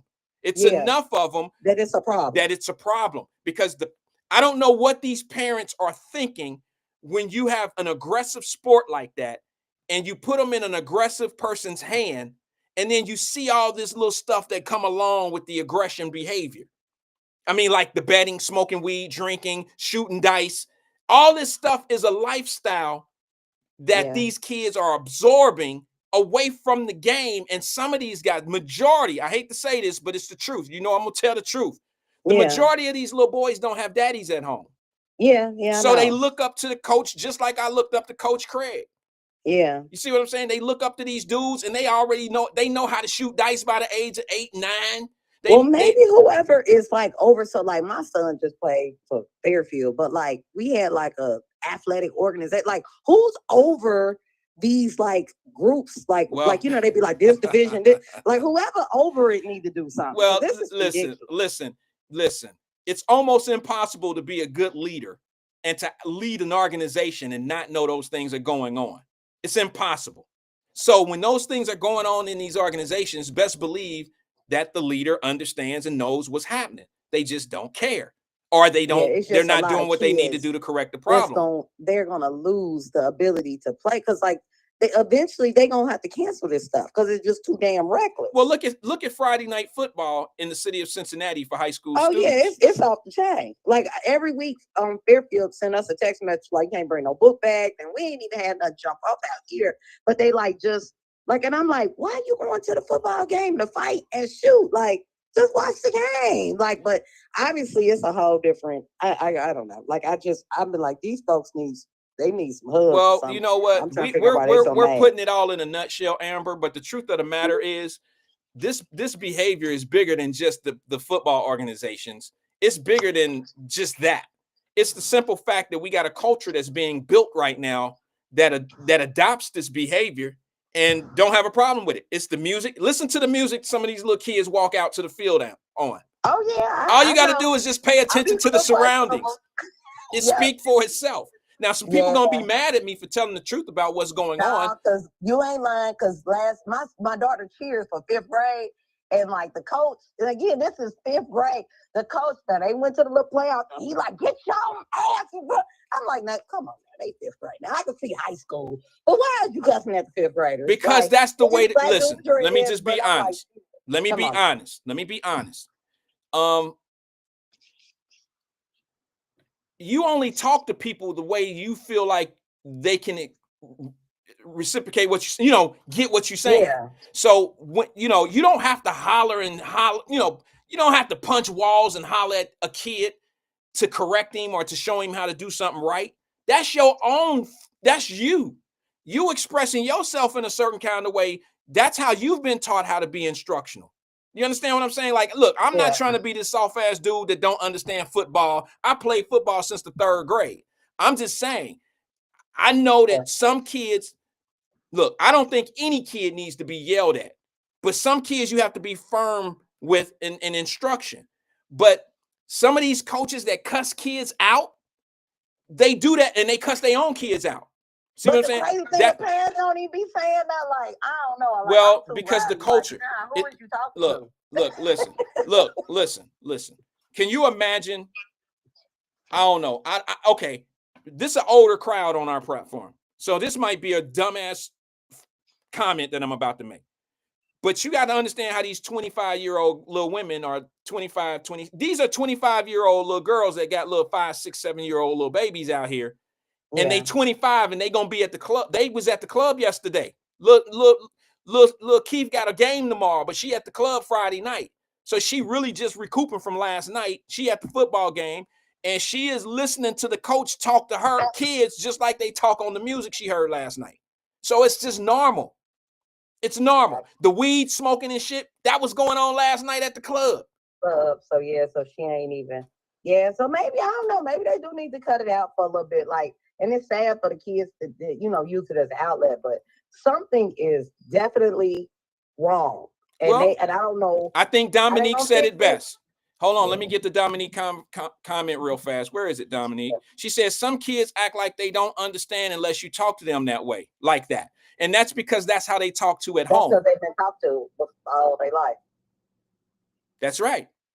That's right. And I mean, look, look, I'm from all that. I'm from coaches talking to you crazy and parents back in my day, it was a no-no. You couldn't talk to their sons or their daughters like crazy. You couldn't do that. They would get checked by grandmothers. You don't, honey, I'm the only one that talk to my kids like that. You can't talk to my babies like that. Y'all know what I'm talking about? Right. Now, I can see, now I done went off on my kids, but you're not about to talk to my kids crazy. Like, no, I birthed them. I got stretch marks. I can do that. You right. Well, yeah. I mean, that's part of it. That's part of it. All right, Amber, I got to go. I'm at the top of the hour. Appreciate you. Thanks for engaging with us. That's Amber. But yeah, I was going to talk about it, but I ran out of a little bit of time. I don't know. I think E comes on at 3:15 or something like that. I haven't seen him on here. I would ask, but he comes on at like 3:15 or so. But I was going to talk about that.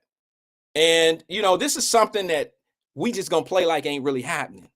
Y'all do know that. Y'all do know them the vibes and shit that we getting. And it's nothing new. It's not like it just start happening. It's becoming worse. And that's what happens when you ignore this real situation. See, politics get in the way. Politics get in the way. It's a distraction. I know it's an important issue. But to be honest with you, I personally believe our children is more important issue. That's why I talk about the schools and the issue. If you take care, see, look, our children are pennies. I know y'all gonna be mad at me because some of my analogies are all about the dollars and stuff like that. But I see our children as pennies. It's so many of them. And if you take care of your pennies, they'll take care of the dollars. You understand? That's how I see it. When you mold a child to be great from the beginning, then by the time they become a dollar, you don't have to watch them as closely. Someone may not steal them. You know what I'm saying? They learn formation. They're not as easily swayed. They're not easily influenced. You know, parents today are being out hustled by the streets.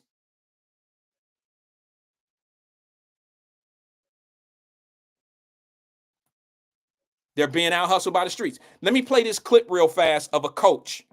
And you tell me that when you talk about sports, that it's not, you know, it's not like life. I mean, it really is. It's so familiar to life. Because listen to this right here. Let me see if, are you hungry? This is a clip that I have. It's, are you hungry? This is a coach that says, this is what I look for in a kid. And there's a lot to be said about this little 1-minute clip.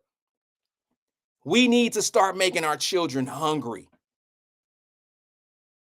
All right, we want them to be starved. We need our children to be starving. I know y'all probably going, what the hell he talking about? And the reason why I say that is because a kid that's just hungry and got plenty to eat, they're not as ambitious.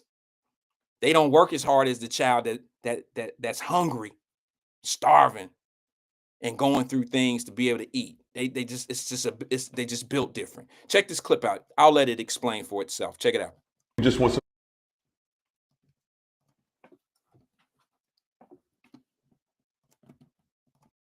You just want some. 2 kids I'm trying to recruit. Are you hungry or you just want something to eat? Now, a hungry kid, he gonna make a mayonnaise sandwich. He gonna find a place to play. He gonna call all around to get in the gym. He gonna figure it out. But a kid who wants something to eat, he got a cabinet full of food. He just sitting at home waiting for somebody to cook it. He ain't trying to cook it. So does he practice? Yeah, because you ask him to. Does he work out? Yeah, because you know, like, come on, let's work out. But he ain't hungry. And so when you get to the Division I level, we got to get guys who are hungry. We don't need guys who just want something to eat. But for a parent has to raise, you're raising 1 or 2 kids. You're either raising a wolf or a sheep. Now, you raise a sheep, you're going to have to protect them all the time. And that's what's happening to parents. They want to protect their kids all the time because that's a sheep. You always got to protect the sheep. You can't never leave a sheep alone. That's what it is. But the wolves will find other wolves will find some way to eat. And they have to realize that. Because struggle builds character. They're trying to take away the struggle and there's no character being built on them.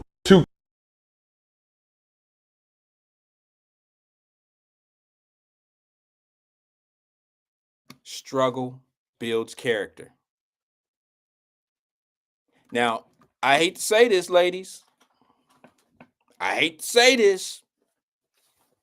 That's what a man brings to a little boy. That's how you get a boy to a man. That's what's missing in a lot of these kids. But yet, let me just say this because y'all gonna think that I'm a nut for saying this. Honestly, as bad as this may sound, a lot of the ladies that's dropping their kid off to the coach, that's what they're looking for. They think that this same type of coach that's talking like that and turn them into a wolf, that's what they think they're getting. That's what they think they're getting out here, is a coach like that who is making it hard on them and struggle because they don't have a father in their life. They got a part-time daddy, if you want to call it, a weekend daddy, a daddy that come by every once in a while, got the matching Jordans, turn the hat to the side and brag to the community, that's my boy. That's mine. That's what I did. That's mine. That's me. Him. That's me. Look dead on me. Dad, Lil Ricky. That's me. That's us. Dad. Yeah. I'm going to take my boy to the barbershop. You can't do that. Weekend dude.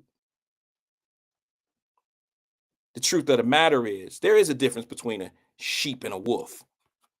But you got to teach that within the home, the walls, you know what I'm saying? You got to teach that at the house. That shit ain't taught on the street.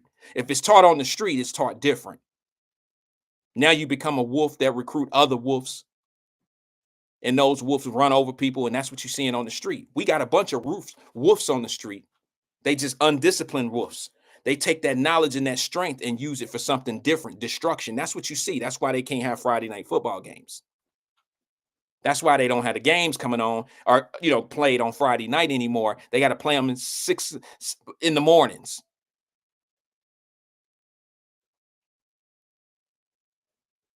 And I'm going to tell y'all something right now.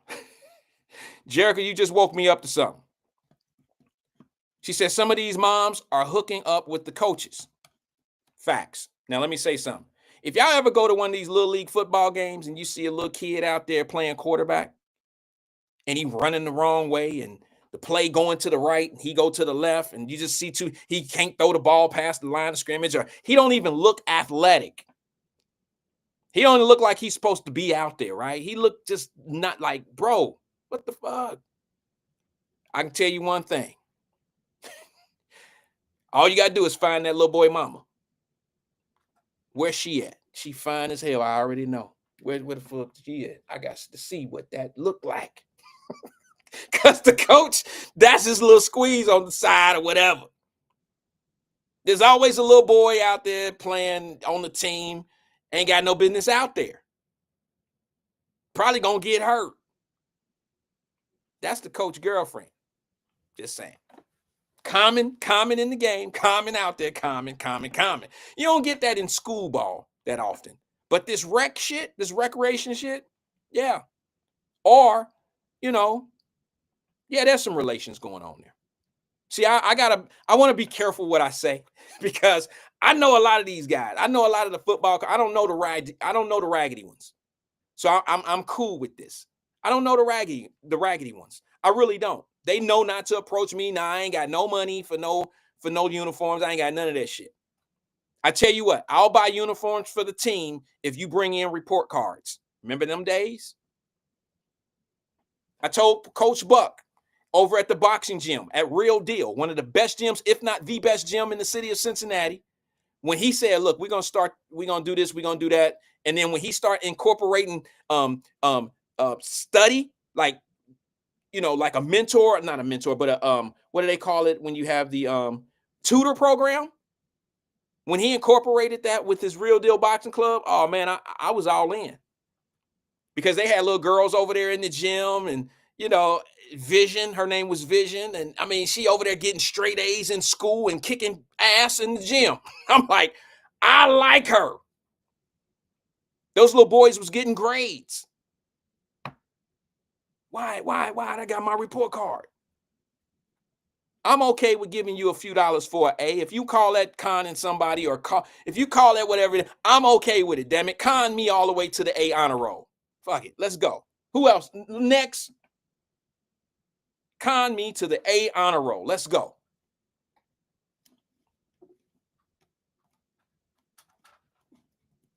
I know a lot of y'all don't know nothing about that. A lot of you do. A lot of people who are on this platform right now, y'all rock with us. You rock with me over here because you know the impact that the Wyatt organization has had in the city of Cincinnati. Y'all already know. Y'all already know.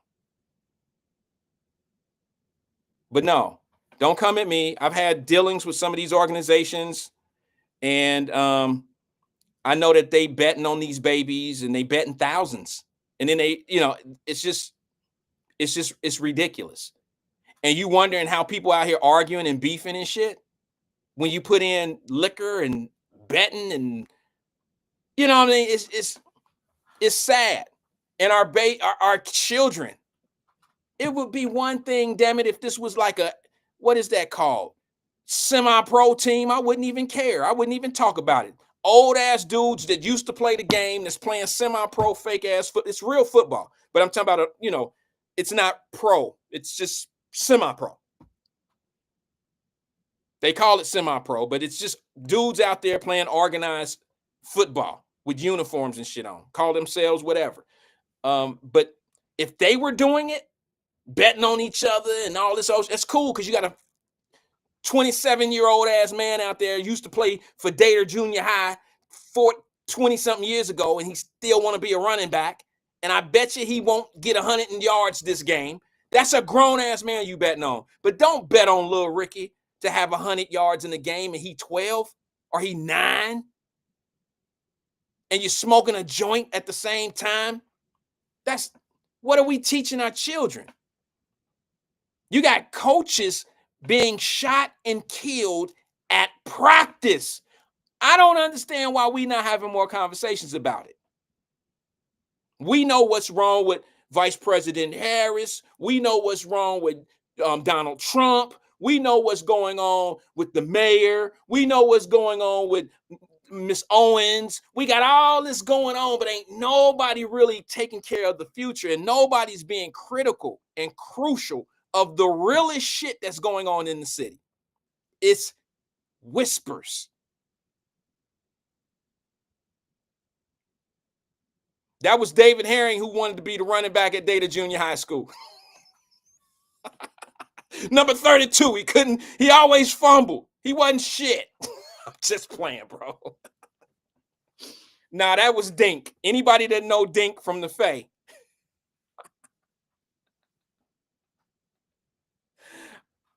Anybody that knew Dink, he had to be the best running back that came from the West Side, but Dink couldn't carry the ball. Shit. Look, Dink fumbled like it was raining outside every day. He was the fastest dude I've ever seen in my life when it came to running. He would run the ball, and he'd be 10 yards down the field in a blink of an eye. But he wouldn't have the ball because he didn't fumble the ball, and he's still running. I'd be like, dang, turn around, you fumbled. He was so wild, Oh, my God. You had to see this kid. Dink, was a good guy. I haven't seen him in decades. But dude could not hold on to the ball. He was a running back for Data. It was Gamble versus Dater. I wanted him to come over to Gamble with us, but he ended up going to Dater. His mama, you know what I'm saying? Then go on over to Dater then. When we get you, I used to tell the defense. I'm sorry, y'all. I gotta do that. I used to tell the defense, look, all we gotta do is let Dink get the ball. When he get the ball, trust and believe. He gon' juke himself, and he is going to fumble. Every time he touched the ball, he gonna fumble. Now we had one of the hardest rock dude. Anybody remember Tyrone used to run the football for Gamble? Big type that we called him type, but Tyrone. Yeah, they had fast ass Dink who couldn't run 3 yards without fumbling, and we had Tyrone that always got hurt. it was you had to understand. You had to know it. Gamble versus Dater, bro. Toughest shit ever. David Goodwin out there. My brother David from the Faye. Best football player I ever seen in junior high. He used to amaze me how he would hit guys. Like, hit them for real. Like, you ain't scared to put your neck down and hit somebody like that, bro? You know that shit is dangerous. I'm like, we playing football, but I'm thinking, that shit dangerous what you doing. David Goodwin would hit anybody. He would hit anybody out on that field. All right, so that being said, man, the realness of what we're talking about is this. It's amazing to me that I don't see any of our city leaders. Somebody asked, I forgot, was it Jerica? Let me see. Let me go back. She said something about we talk about it or something. Let me go back. I'll go back and see if I can find it. She said, we are having conversations, but what does talking do? Put words in action. Well, that could be a level of truth, what you're saying. We talking about it, but are the right people talking about it? See, we could sit back and have conversations and this and this and this and that. But my question is, why aren't our so-called leaders, the people in charge? See, what we do as spectators is we follow lead. Our leadership, the people we vote in office. I didn't see more problem. Listen to this. They beefing with Miss Owens, more so of her selection of who she picked on council, which is legitimate. They beefing and having more problems and more people talking about that shit than they talking about the coaches getting shot on the field and kids being witness to murders.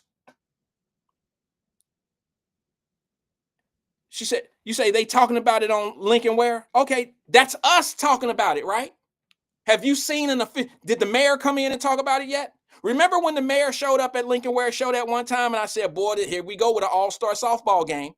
I said for 30 minutes that he was there, I would have only talked about that incident that happened at Withrow and the shit that's happening in the black community. Our babies being shot, our little black boys and little girls going through the things they going through. I don't care nothing about tax abatements right now. I don't care nothing about the fake ass answers. I'm talking about leaders coming in and having these conversations. Y'all don't remember me talking about that when I was like, well, whoa. He had the mayor right there and we talking about what? You ain't asked. Yeah, that was a tragedy. I'm not saying it didn't come up, the little boy that got shot, but we need more detail. And what are y'all doing? How is the Cincinnati Police Department looking at these issues? Can you give the public a little bit more information on how, how's things going? I mean, what do we need to do? And then what do I always say? One thing that politicians never do. What is it? Come on, Wyatt Live family. What is it that politicians never do when you have them in the corner? When you put them in a 20-inch ring? What do they never hold parents accountable. You ever heard them? You ever heard one of them say we need our parents out here? You ever heard them say that the parents need to do a little bit more vetting on the football coaches, who they handing their children over to? No, they ain't coming up saying no shit like that. Those are voters. You don't want to tick off the voting base. You don't want to do that.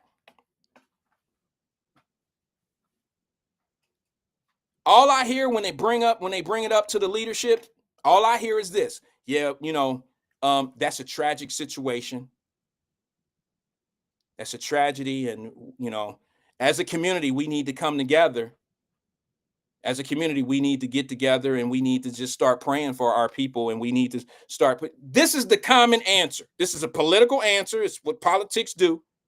They never shift the blame on anybody, but they don't want blame either. And it's not really their fault of what happened, but there are preventative measures that can be put in place by your leadership. Yeah. I just happen to be one of those that always talk about that. And I get a little bit of flack. Y'all used to my crazy ass talking about it now, so I don't get it as much as I used to. 2 years ago, I said these things, and it was like, oh, that's why the viewership went down.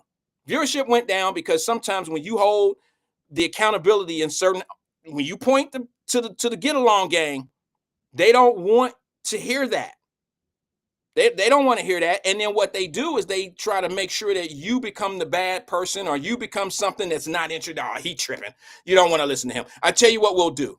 We're going to have a cookout over the weekend, and we're going to have this section over here and all the get along gang. And now you got people who are normally not accepted in those circles. They get one day to feel like they part of the team. They get one day, and now once they get to saying the names, it's common on the radio, on podcasts and TV. Now they feel like they part of those circles, those cliques. And the truth of the matter is, it's a manipulative, silencing type of act. It's what they used to do to you when you were a kid, and your mama bought you something that nobody else had, or your granny bought you something, or you were able to get something that somebody else didn't have, and it was always one little motherfucker in the neighborhood that turned everybody against your come up. Now you got to either fight or you got to be arguing with somebody because now this one person that got a problem with your come up then turns 6 or 7 people against you. And that type of behavior sometimes never goes away. There's 80-year-old people. Well, I shouldn't say that. There's 50-year-old people still doing shit like that.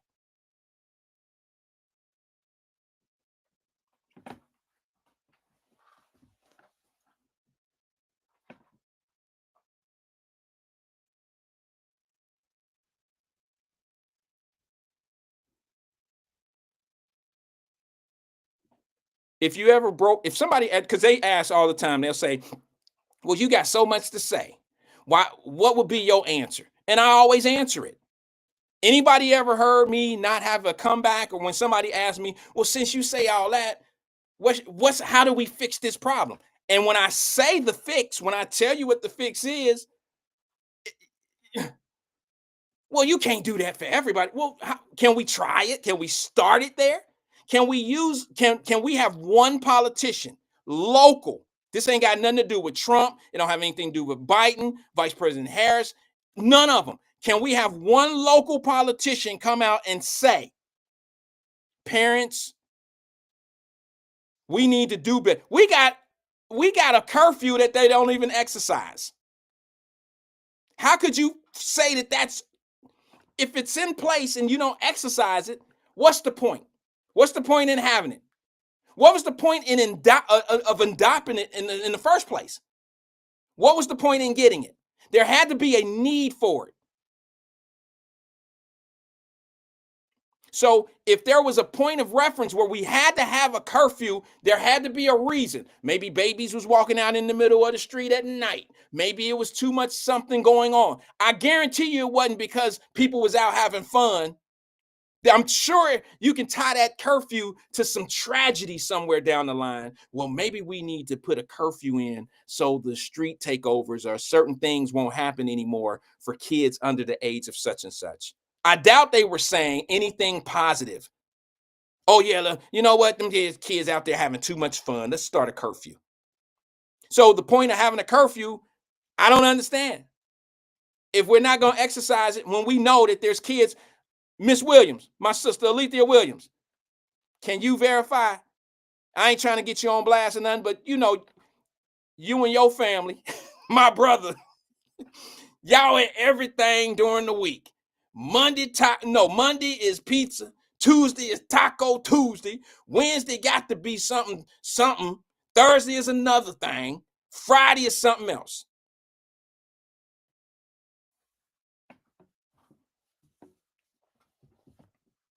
Can you verify this for me, sis? Are those kids out at the banks well after curfew hours? Is it ever a shock to some of us that know how these kids are out here moving? Is it ever a shock to us when we hear a 14 or a 15-year-old got shot down on the banks? Is it a shock? 2:30 in the morning and you got 14-year-olds getting shot. How is that possible?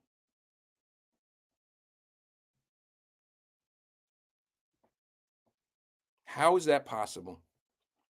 You don't think the police know that those kids down there? Sorry, CPS. Cincinnati Police Department, CPD. I gotta kind of I'm not trying to throw you under the bus, but I just started it. I ain't gonna roll over you yet. But the truth of the matter is, y'all know them kids down there. You guys know that them kids are down there at 1 o'clock, 2 o'clock, 3 o'clock in the morning. You know that they down there. And you just wait for something bad. Just like you knew that them kids was over at Withrow High School when that young man lost his life that night. I would rather be mad at the police for him being too protective of these young men being outside after on school grounds with the school closed. I would rather have the conversation of, well, the police dropped the ball. He had no business messing with them kids. He never should have told those kids to leave. I'd rather be having that conversation of, well, the police got there and somebody told the police that the kid, that they could be there, and third-party information and this and that. Meanwhile, a guy who graduated that same night gets shot and killed. A Withrow grad. That's not the conversation I want to have. I would rather be bitching and complaining. This is just like us when we got, our parents wouldn't allow us to stay out late. Had to be home with the lights when the street lights came on. My mama don't like me. She don't even let me do nothing. My mama was protecting me. So I'd rather be mad about my mama protecting me versus my mama being sad because she didn't put that protective net out there for me. We don't know that till we get older. Some of us never grow out of that because you can hear them complaining and bitching about what you can hear them. You can hear them complaining about how authority is doing their job. You can hear them complaining about it. I would rather be complaining about them doing their job or overstepping or overreaching in their job, as long as they ain't shot nobody. I'd rather them overstep than to not step far enough and we lose a life. Let me go to the phone lines real fast. Good afternoon, caller. This is Wyatt. Who am I speaking with? Hey, Wyatt. Good evening. This is Alethea Williams. Sis, what's good? What's happening? Oh, my good. I have a huge question. Now, I went to Blink. I went on Thursday, Friday. I was probably down there every day. I ain't gonna lie. Almost until my husband back went out, but we ain't gonna talk about that. No. We gotta talk about. No, I'm just kidding. I'll blast him up on some other time. I'll blast him up some other time. But we did 3 out of the 4 days, and we did pretty good the first day. So we just took off Saturday because we knew it was. I'm listening, sis. I gotta grab something. I'm listening. Okay, so my question is, now I did the Queen Bee the weekend before, and they had the SWAT team, Cincinnati SWAT team down on, I guess what do they call it now? I'm gonna just say Sawyer Point, but they were down there. I've seen the presence of the police and everything like that. Then when we had Blink, the first thing I noticed was they had SWAT team only on the banks for Blink. The kids were pushed up to Fountain Square, and that's where all the rah-rah happened. I don't know if you were aware of the fights and the shootings and things like that, but there was, and they got it out the way so quick that people wasn't aware that the fights were happening. But I was asking the question of, why wasn't the SWAT presence on the banks and Fountain Square, seeming that the younger group was pushed that way, if you get what I mean? Like they were present on the banks, but they were pushed once they started getting aggressive. They start taking off running and things like that. So they cleared them out like instantly. But what I saw was like, okay, this part is protected, but what about the people who were coming down from the square, like Government Square area? Did you say SWAT? Yeah, SWAT team was there. I seen didn't them. see SWAT. What night was that? All of the nights? I saw, yes, it was. I saw it Damn. on Thursday night. I also saw it Friday night, and then I saw it on Sunday. But I also saw SWAT during the marathon, which they're normally always there for the Queen Bee. But I also saw them for the breast cancer that was held the same weekend as Blink.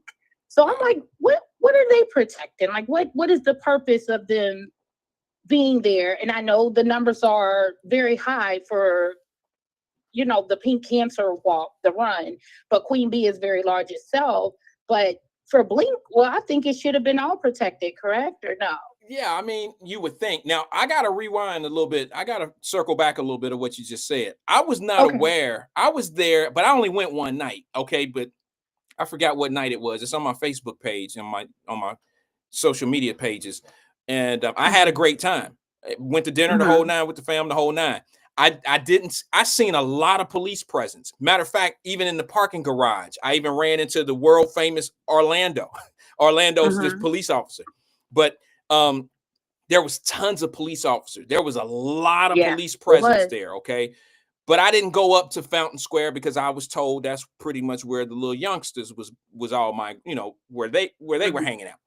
I didn't go that route. I stayed down in the family oriented where the, you know, the merry-go-round. I saw them closer to like the baseball area, that part, not where Taste of Belgium, but the baseball field, the stadium. Yeah, it was close to the SWAT was there. And the only reason why I paid attention that's where I was, because I went to Moreland House for dinner right over there. Yep. Right. But it was in that strip. And the only reason why I noticed it, because one of my great nephews, he asked him if he had some type of jolt thing that you shock them back to life. And I looked at my nephew like, what in the hell did you? Yeah. Narcan.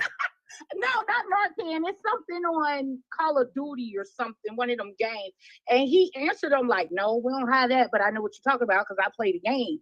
You know, so they, you know, chit-chatted. He was not a threat to my nephew or anything, but my nephew somehow wanted to ask him if he had that thing to jolt him back to life. And I guess if you get killed on the game, you have one of those. But I looked at my nephew. I was like, what in the world is that? And he explained, the SWAT officer explained to me. But I really wanted to be like, well, why are y'all presence here? But, you know, I didn't go there. I'm pretty sure it was to control the kids because I mean, adults fight too. Don't get me wrong. Maybe shooting and fighting and everything, but it's more the children. Yeah, no. So I just want to know, like, what? But the Fountain Square to me is more trouble than the banks. To me, in my opinion. No, you know, I don't know if did you hear? I called your name before you called. I don't know if you heard me ask the question, but no, okay. I think you pretty much. You are a person that can confirm that on them Saturday nights, not Blink, but during the weekends, it be kids down on the river at 1 o'clock, 2 o'clock in the morning. Absolutely. And their parents don't be with them, and they down there in the Dora down on the river, right down the street from the Dora and out by the river and all. And I'm trying to figure out why our leadership allows that to happen, because you know that the police know. The police know. And that's when you see those fights, and a lot of stuff go unreported. I've been trying to tell my people for the longest that a lot of stuff happened in the city of Cincinnati that you don't hear about. Even with the wallets and stuff being stolen this weekend, it was crazy. Like, I only knew because I went almost every night. I didn't go Saturday night because it was too congested for me. And like I said, I had that 5K early that morning. I was like, enough's enough. You know, let me chill a day. But they were stealing wallets. They were swinging on people. I mean, but I wasn't close enough to it where it affected me and my son. Right. Well, the reason why, and this is my opinion. Okay. My opinion is the reason why you don't hear about a lot of these incidents on the news and they don't report them is because they don't want to mess up. They don't want to make it too dangerous to go downtown, because once certain people hear wallets being snatched, fights going on and all that stuff, even though it might only last a couple minutes, that's a couple minutes too long for somebody that live out in Mason or out in somewhere in Indiana or somewhere in Kentucky. They're not going to bring their families down to the city of Cincinnati for Blink if they think it's dangerous. Yeah.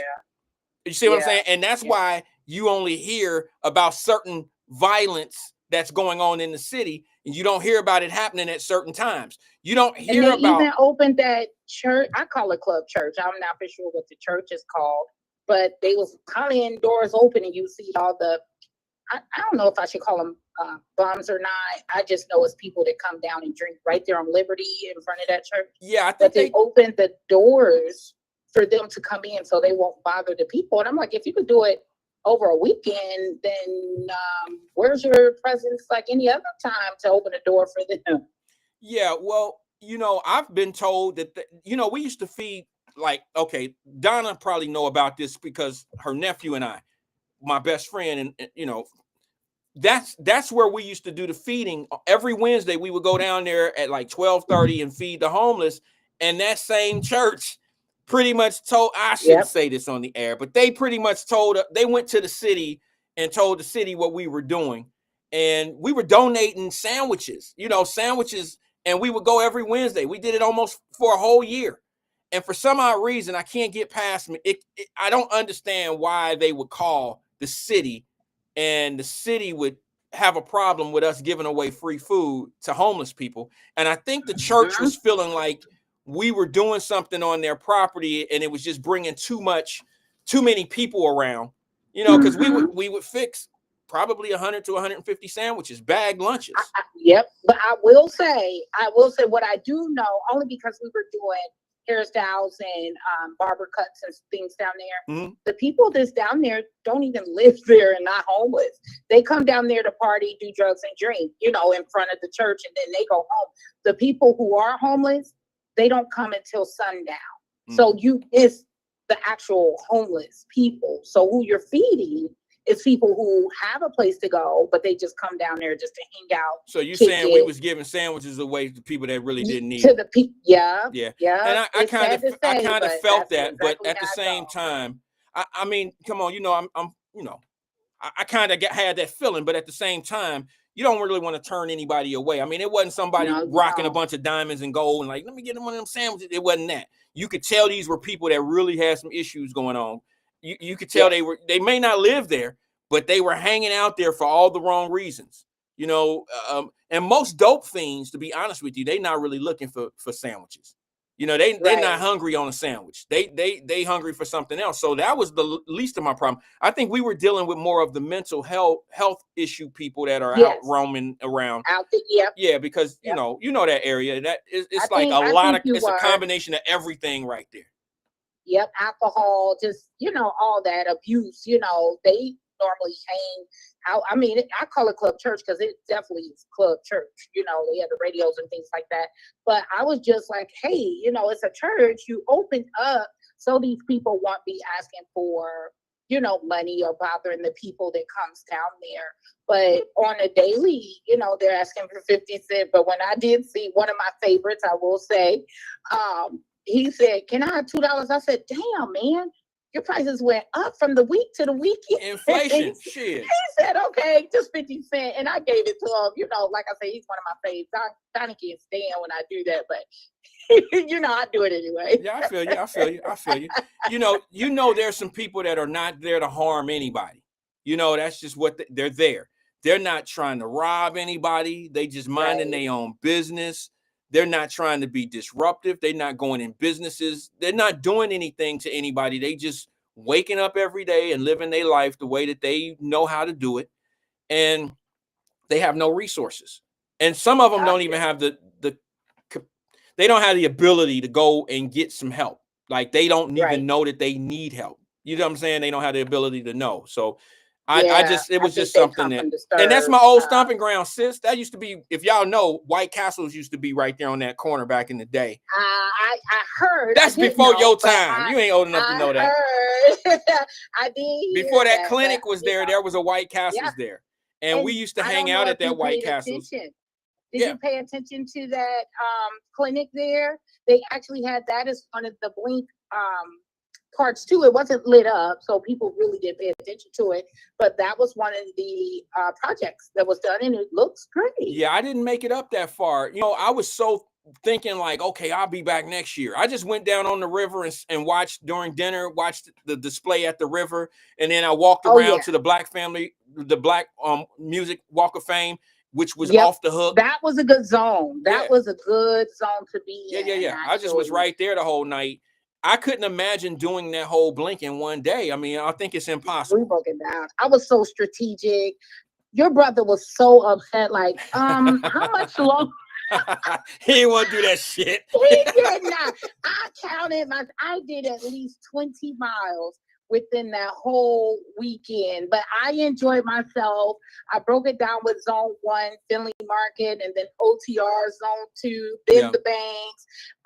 You know, it was nice. It was really nice. Yeah. And like you said, you like the river part. I did too.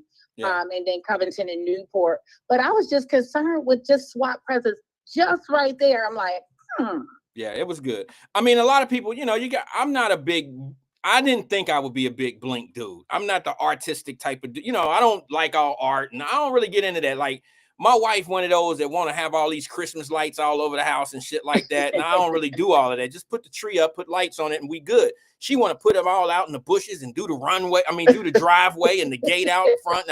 She just put the lights everywhere. And I'm like, oh, this is too much. This is too much. I love it. She's enjoying the holidays. She get in the holiday spirit. I love it. She do. Hey, brother, I definitely want to tell you, I may just have to share the picture with you because it's over. But one of the best, I feel like the best artistic mural that they had was by a Black person. And it was on Vine Street, right across from Cinema, the Club Cinema, down from Soul Secrets. Okay. You missed it. It was nice. I mean, he really took a good approach on that mural, and I'm glad that it's still there, but you needed it. Is that the one that was a full wall and it was two people standing there or something like that? Yes. They would like, okay, I seen it on the news. Yes. I seen that. Yes, it was so nice. And then when they lit it up, it just went to almost like 3D-ish and so many colors and things like that. Slick. But that was grand. I like that one. And there was a sister. There was a sister that did a runway, did a modeling. I saw that. Did you see that? How was the lights? Yeah, I saw was it dope? That. I saw that. It was dope. I loved everything about it. If you didn't have the map, I'm telling you, of course, you'll probably be lost, you know, and just walking too far, you missing murals in between. So it's good to be thought out and planned because Artwave did an app that you could actually have on your phone and see different ones that you did want to see, that you didn't want to see, interactive ones. So I think they did a great job just planning it so the public can know where they're going. Got you. No, that's yes, perfect. Sir. That's perfect. I think they did a great job. I'm proud of all the sponsors. I mean, because all of that for free. You understand? I mean, they had a ton of vendors down there. AT&T and Spectrum. Yeah. A lot. They had a lot of different vendors. I tell you what, I wish I had a hustle. I wish I sold cookies or cupcakes, or I wish I had a hustle on the side that I had like it was the balloons, Wyatt. It was the balloons. Did you see the balloon that was see-through with the lights? 45. Oh my God, yo. Your nephew was one. I was like, yeah, we about to find Wyatt down here so he can get you two up. Yo, they had so much stuff down there that it cleaned up. Yeah, I mean, it was a vendor's paradise. You hear me? They had all types of stuff. And Black folks, I'm going to tell you something right now. If you looking for some hustle that you want to do outdoors for 4 days and hit a lick, get your grandmother's recipe, get you some cupcakes or some cookies. Look, every big company, food company in the city of Cincinnati pretty much had a truck out there, from Skyline to La Rosa to Graders. If that is the place that you go, that you definitely plant a seed of your product. So if you got something special, I would definitely, I can't imagine them charging that much. But that's a hustler's paradise right there. If you got something that you're trying to pitch to the world, that's an excellent place to go do it. For 4 straight nights, I couldn't imagine. I mean, people would just spend money with you just to try it. I've seen people walking around with balloons with lights inside of it. Just, I don't know. Go look into it, my family. Look into it. I would highly recommend it. And if they want to market a good tasting beer, because we stopped at almost every dang on beer truck. And I don't drink beer, but Donnie loves it. That Right. stuff was so nasty. I'm not a beer drinker. Not a beer Me drinker. either, but he tries them. I'm telling you, dark to light to dark. I'm like, I'm good. And then he has to use the nasty portal potty while. Nah, that's why I went to the dinner table. I don't do porta potties. I don't do that. Oh boy, no. Nah, I don't do the porta potties. If I see them, I walk right past YouTube. Yes, we went to Soul Secrets and that restaurant. We visited there before, and then I tried like the meatloaf and stuff. And I really don't try people meatloaf, but it was delicious, and they were so courteous. Hey, I don't know if you went. I got a question. Let's do a meetup. Let's do a lunch at Soul Secrets. Yeah, let's organize that, family. Y'all with me on that? Yep. They're downtown, right? They are on Vine Street, right? Okay, right next to. I think we should put that together. You said the magic word. You said meatloaf. I love meatloaf. How was it? It was good.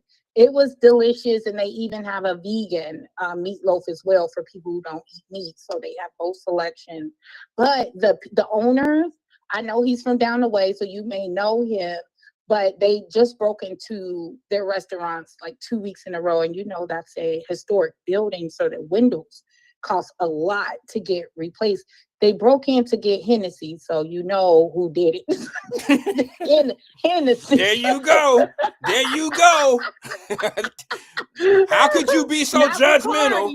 No, everybody don't drink Hennessy like that. Not to break in. I want to do David Herring said live remote broadcast. I don't want to do a remote because I want to make sure the food good first before I get down there.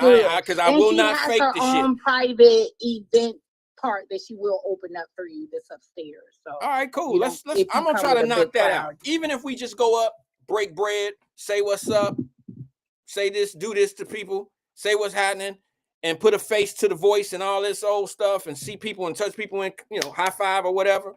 I want to try to do that one day. I really want to do that. You should. It's excellent. Very excellent. I can't think of a better place to do it. Somewhere like Soul Secrets. And so LaDonna said, she said that hold on. She said, where was that? Something about Darius Cook. Oh, she said Darius Cooks did a review there. That's why I want to go there. Because was he kind to those folks, Donna? No, he wasn't kind to her. That's where I want to go. And I want to go there. And I want to tag him.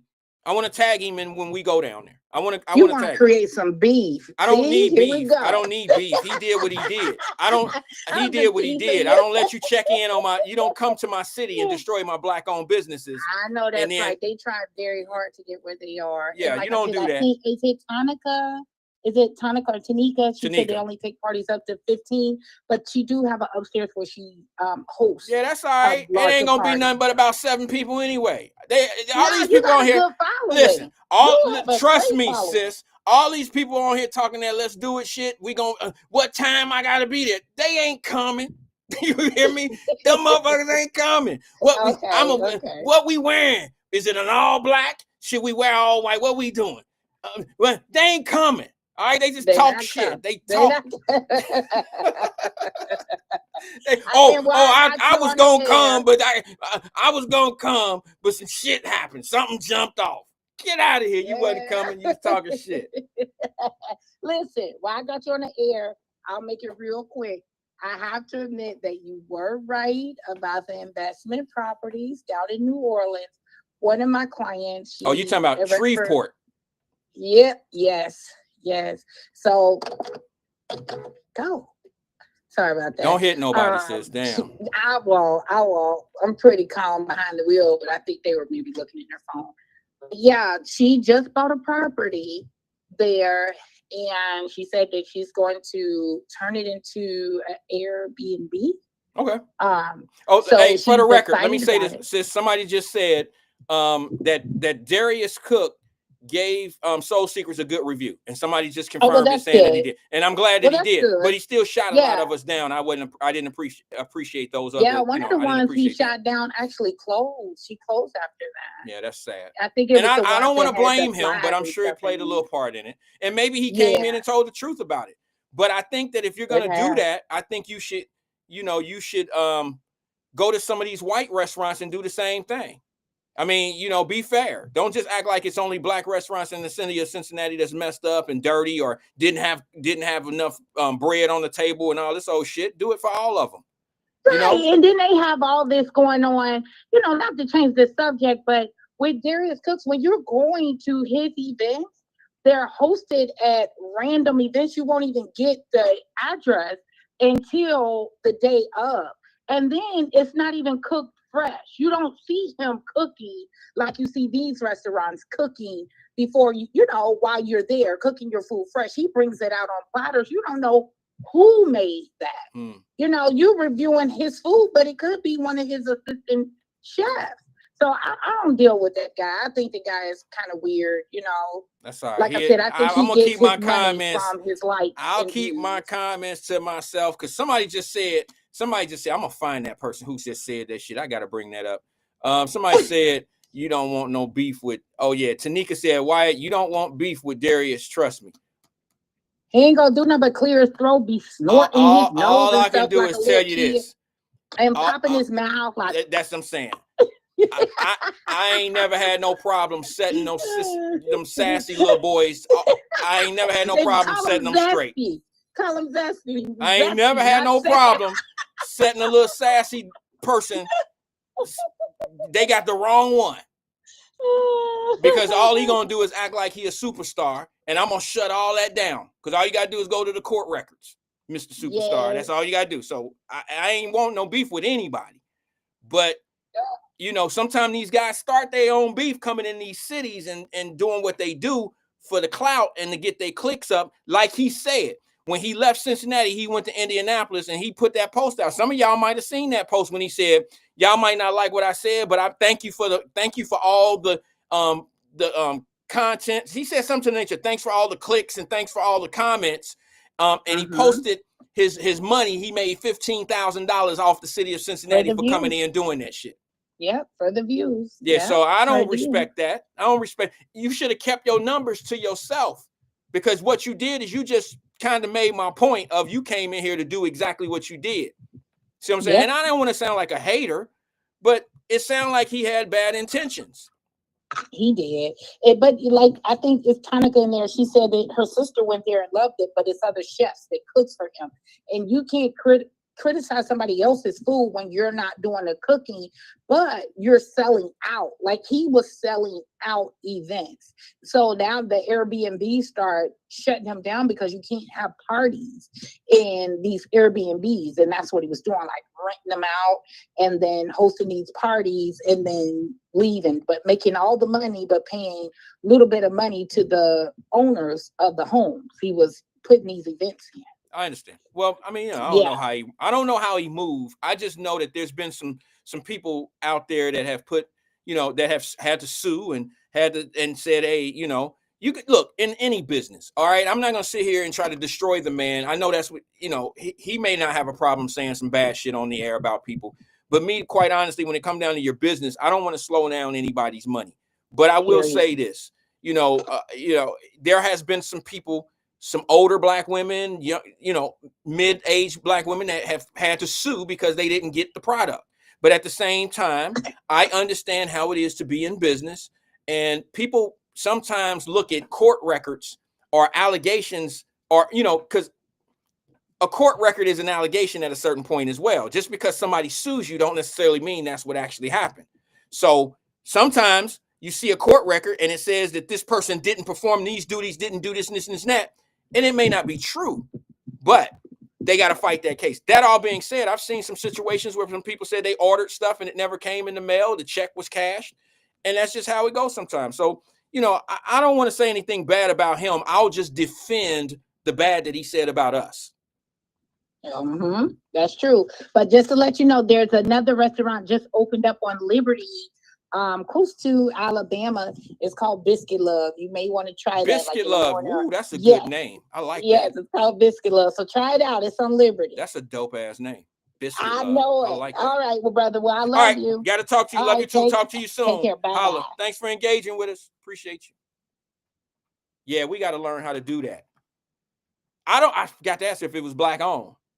Biscuit Love. Let me write that down. I like that. That's catchy. That's catchy. I like that. Is that chicken and biscuits? Is that I like biscuits. I really do. I like biscuits. I like butter biscuits. It all depends on what you're eating it with. My wife makes some dynamite cornbread. And every Sunday, it's one of my things, it's a tradition. Every Sunday, football season, my wife puts cornbread, the muffin cornbreads. She put them in the oven for me every Sunday. So by the time football starts, if I'm not at the game, if I go to the game, I come home and those cornbread muffins are there. If I stay home for an away game, I eat those biscuits, I eat that cornbread during the game. I'm a cornbread head, y'all. I love cornbread. Amazing. Jerica said, can you answer my question before you go? I cannot call because I'm working. What question was it? Let me go back and see if I can find the question. Does anybody know what the question was? Or maybe she's asking someone else something, but it's probably me. Let me see something.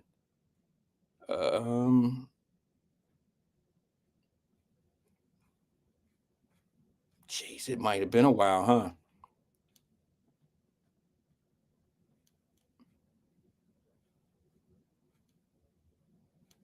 Give me 1 second.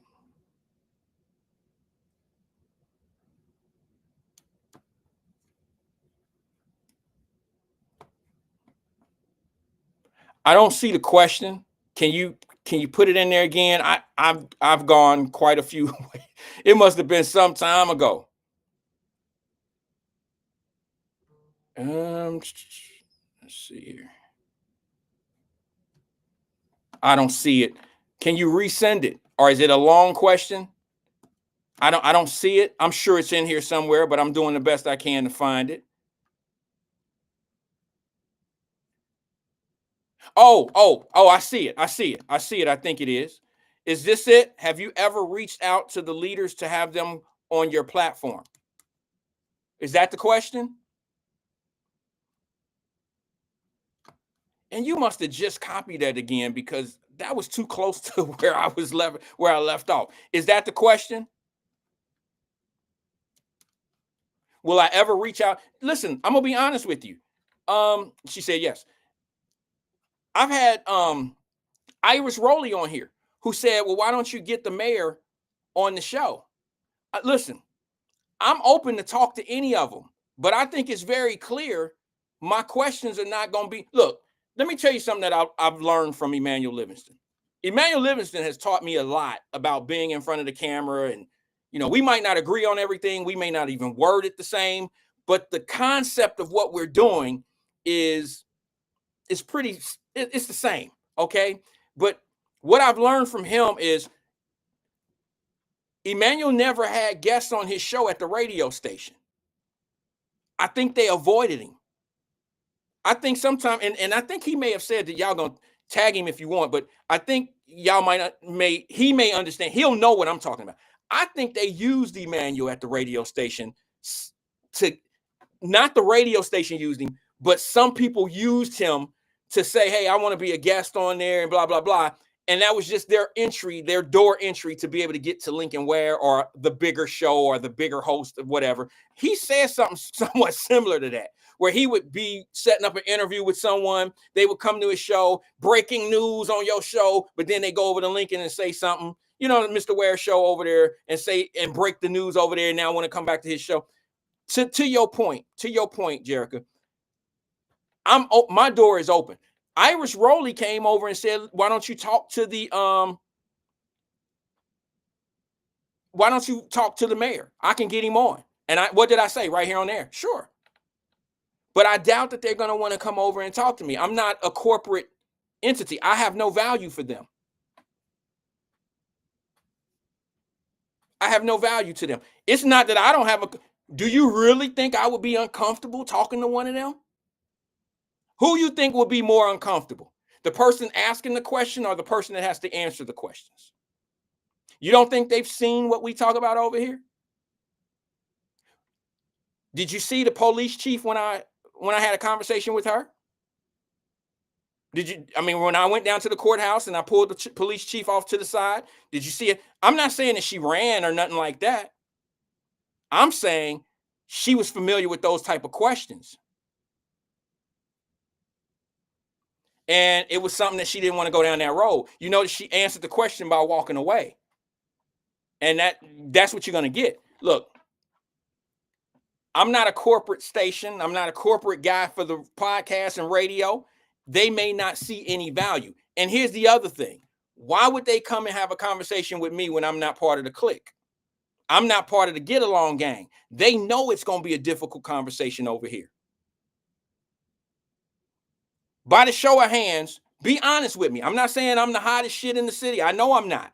I'm nowhere near the level of these guys. But let's just be honest.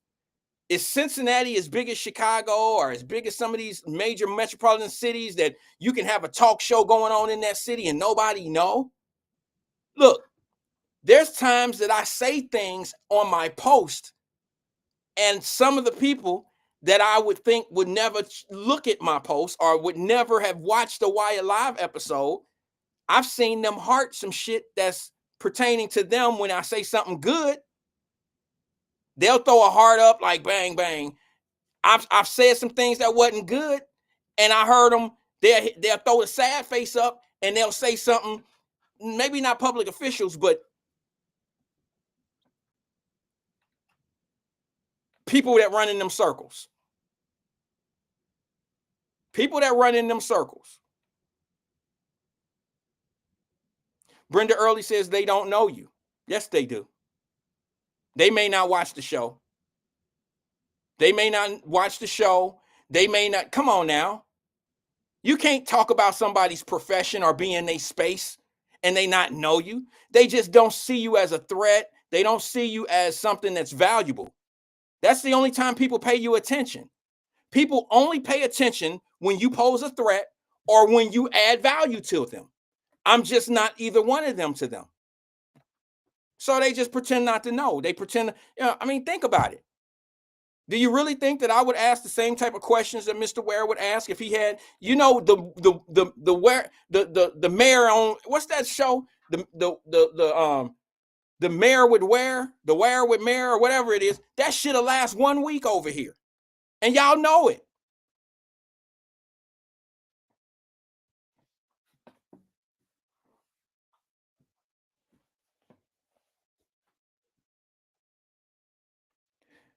CK says Corey Dillon gets no respect from the Bengals.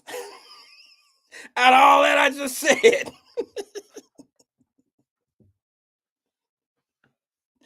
I'm just saying.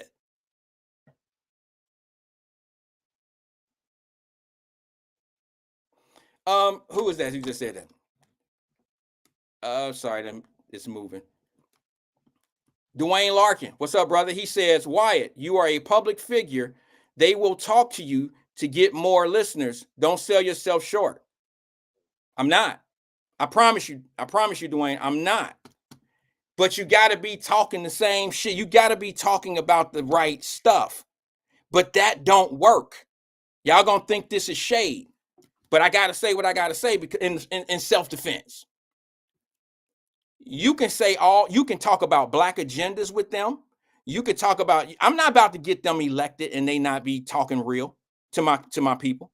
I'm not going to talk about what's your black agenda setting. I'm not about to sit here and play along with them so I could get big enough to be able to do what I want to do. That's called a sellout. Y'all think selling out means like people that talk bad about you. No, that ain't selling out. A sellout is a get along gang type motherfucker. That's what a sellout is. A sellout is somebody that don't necessarily want to get the truth. They just want to get your favor. A sellout is a snitch, right? Somebody that was part of the robbery, part of the dope game, part of whatever y'all doing that's against the law. He was part of it. She was part of it. And then when they tell on everybody, they sold out the group. That's a sellout.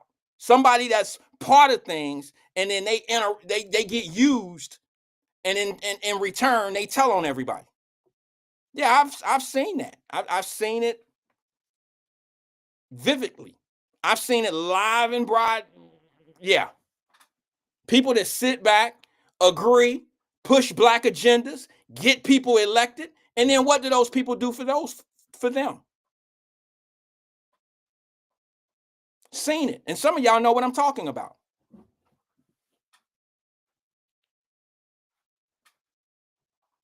No, I ain't got on here and lied on anybody.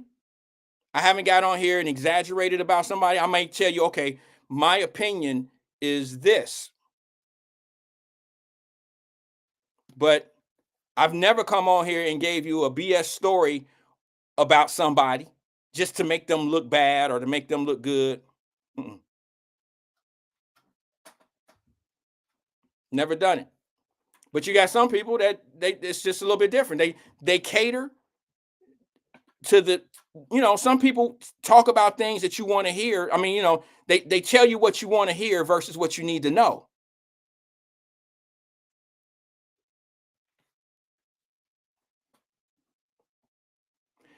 Jericho says, but give it a chance. Bring the people here to share with your audience.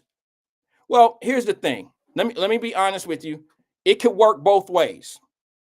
Iris Rowley called over here. You can't tell me if Iris Rowley know that the other people don't know. Iris Rowley called over here and she pumped what she doing. She talk about what she's doing. She challenges what I say sometimes.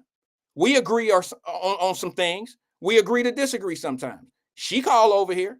You can't tell me that other people don't, because y'all already know that I'm going to challenge what needs to be challenged. I'm going to say what needs to be said. Now, I'm not going to be a beast or a nasty person about it, but I just believe, look, first of all, I'm not a business. This is just a conversation every day. I don't get paid to get in the political world with these politicians. Now, I speak my mind as a citizen, and I'll speak my mind as a talk show host or whatever. But this is not a show where I got to get certain ratings or my boss gonna be on my ass about it.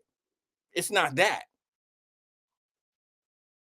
So if they can't control me in that manner, what do you think the success rate is for them to be able to come out? See, they don't have that leverage with me.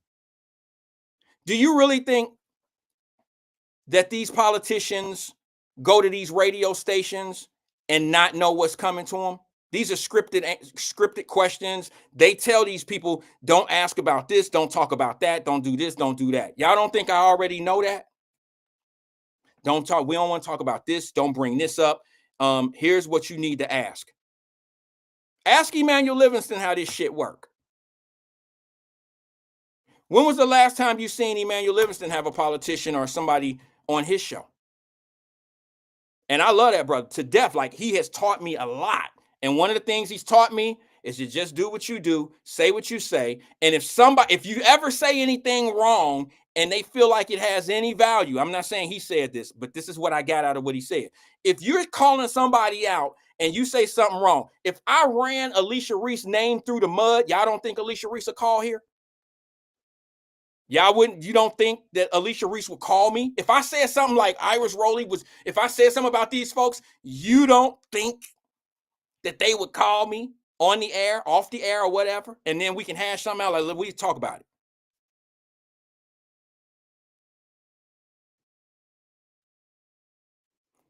Jericho says the buzz doesn't run off ratings, so you are saying Lincoln Ware is getting paid. He does get paid. He the only one that get a paycheck. Sure. Who runs PSAs on the Lincoln Ware show, on the radio show? Who run PSAs? You don't think the radio station gets comped for running those PSAs? You don't think they get advertising dollars? He may not get ratings, but they get rated. You don't think just the credibility of having a show for 50 years is enough credibility to say, okay, well, we're gonna keep that on. We're gonna do this, we're gonna do that. That's how you get paid, is revenue streaming. So you gonna sit here and you don't think that he get paid? I mean, he's the highest paid one out of all of us.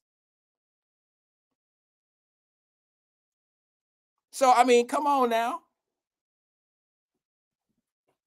He can't be critical of them people.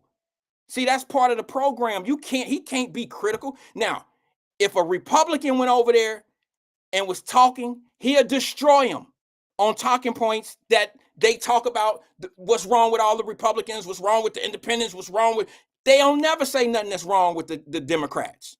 It's a structure. I get it. I ain't mad at that.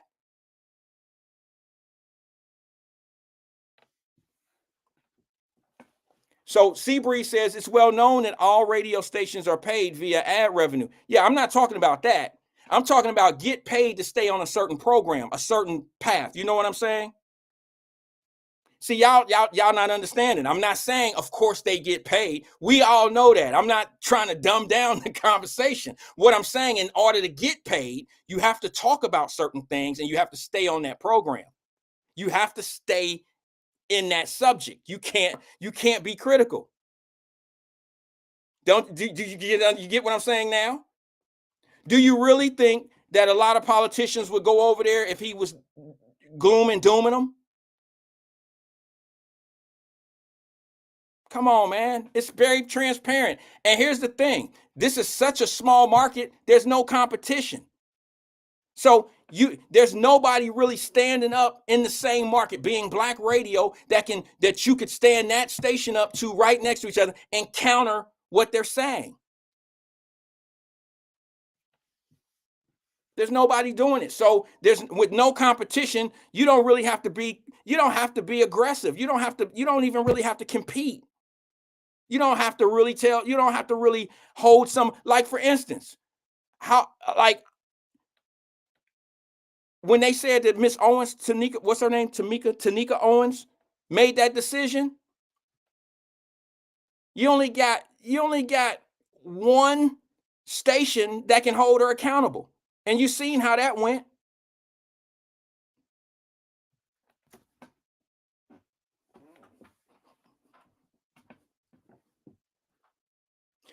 All right, here's what I ask you all.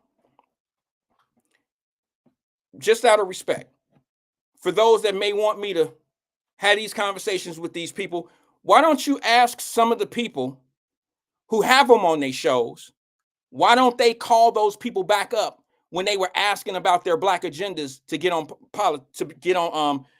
city council? Don't ask me to ask them why they not doing what they say they was going to do. Remember when they all had their agendas, black agendas? Go ask the people that was asking them about their black agendas.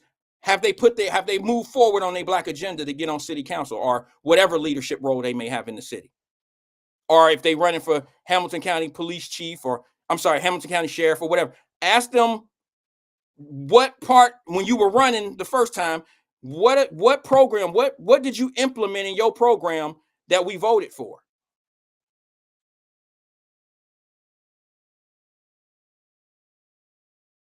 Wait a minute, hold on. Jerica says, so the answer to my question is no, you have not reached out, but yes, you'll have them on air if they call you.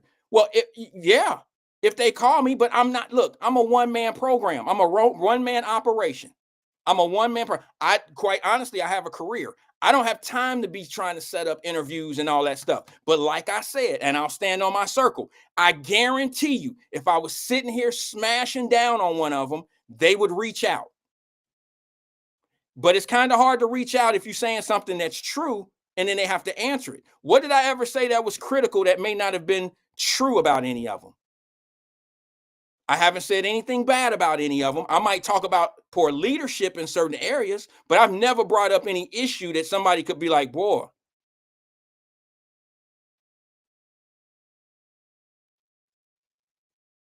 Now, when I get a producer or when I get an assistant, maybe we can have that thing happen. Maybe we can do that. Or maybe when I start agreeing with everything, or maybe if I want to build something, maybe that's what I'll do. But this is like a hobby. This is what I do. This is my therapy. And to be honest with you, I don't have to have a conversation with people. I just watch how they move, just like everybody else here. You don't have to come tell me what you're doing. I can watch you. You don't have to tell me how you feel about things. I just watch you.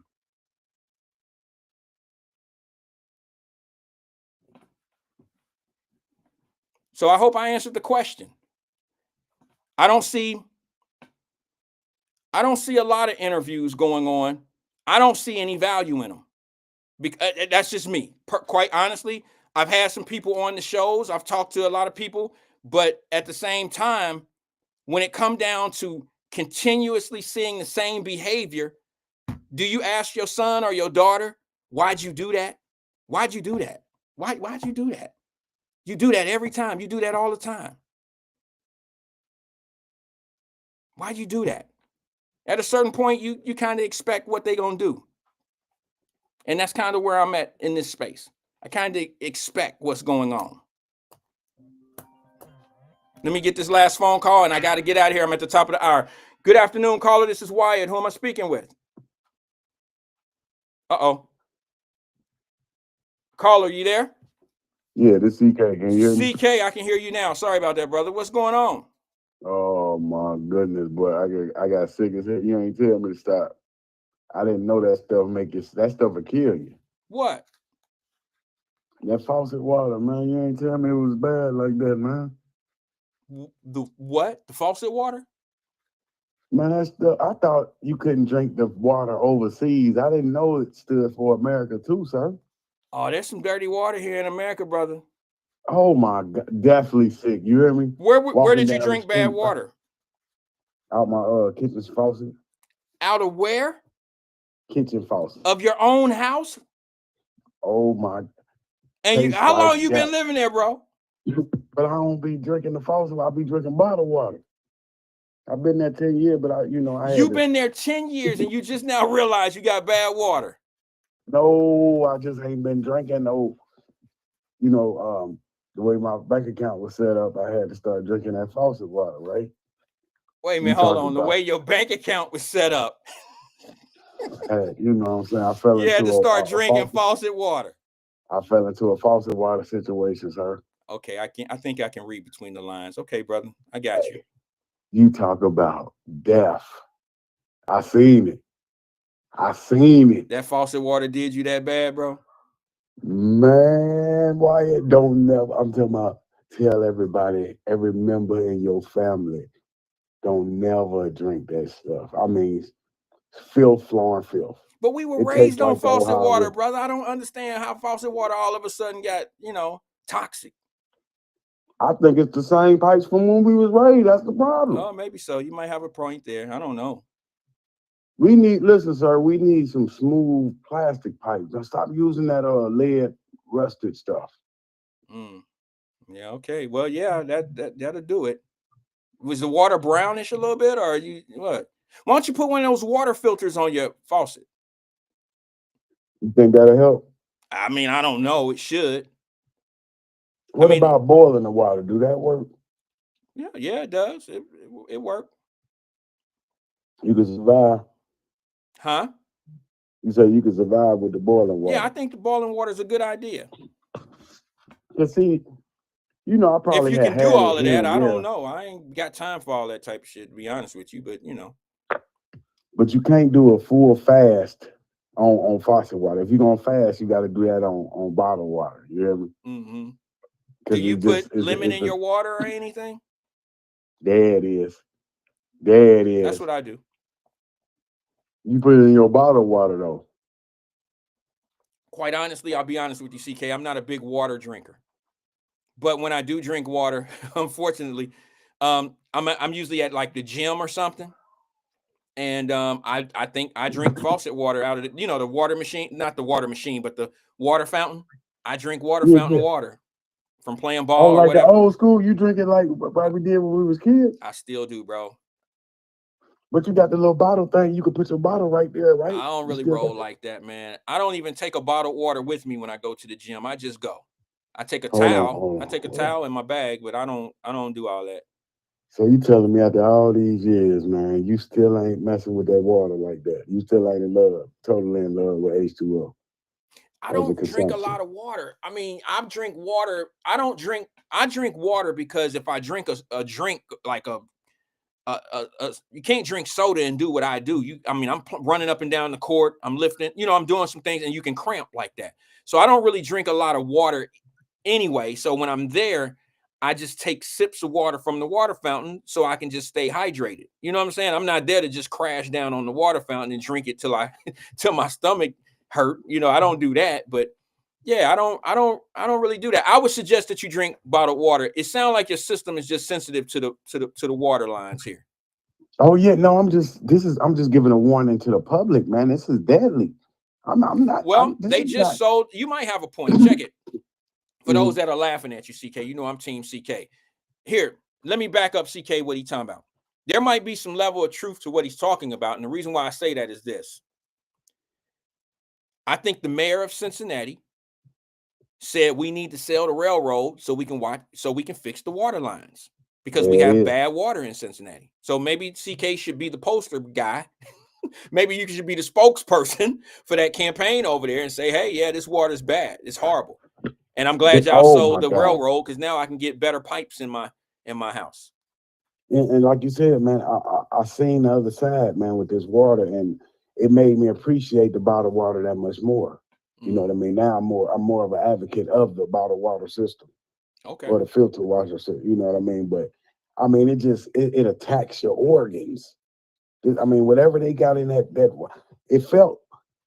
It like rusted your whatever your water go down, it rusted your organs inside your body. Brother, that's what it felt like. Bro, I know exactly what you're talking about. I made a mistake and drank some water in a place that I live out of country, and I was told don't drink the water. And I don't know what it is. I'm just this guy that when you go to the gym, I drink out of water fountains, and I did the same thing in the gym there. And boy, I went home and my stomach was turning inside out. It was cramping. I felt like I had, sorry, I don't mean to be disgusting, guys, but this is serious. I felt like I had to go to the bathroom, but it just felt horrible. And the water tastes normal. It tastes normal, but my system couldn't handle that water. And I made a big mistake. I was told in a little, you have to go to these classes, citizenship classes. And I was taught not to drink the water. My system wouldn't be able to tolerate whatever the hell they got in the water over there. And man, it was a freaking movie. If they had cameras on us after consuming that water, it was a freaking moment. Foaming. You was foaming? Things foaming at the mouth. Bro, you sure you didn't? It was a freaking movie, man. You didn't drink I was water. out of it. You drove some acid. You drove something different. I didn't foam at the mouth or nothing like that. But no, you wasn't fast. No, listen. All I'm saying, I'm fasting, so my body is getting the 100% water. See, it's different if you get you some all you can eat Chinese food. You know what I mean? The to-go plate, and then you eat a little water. No, I'm talking about straight.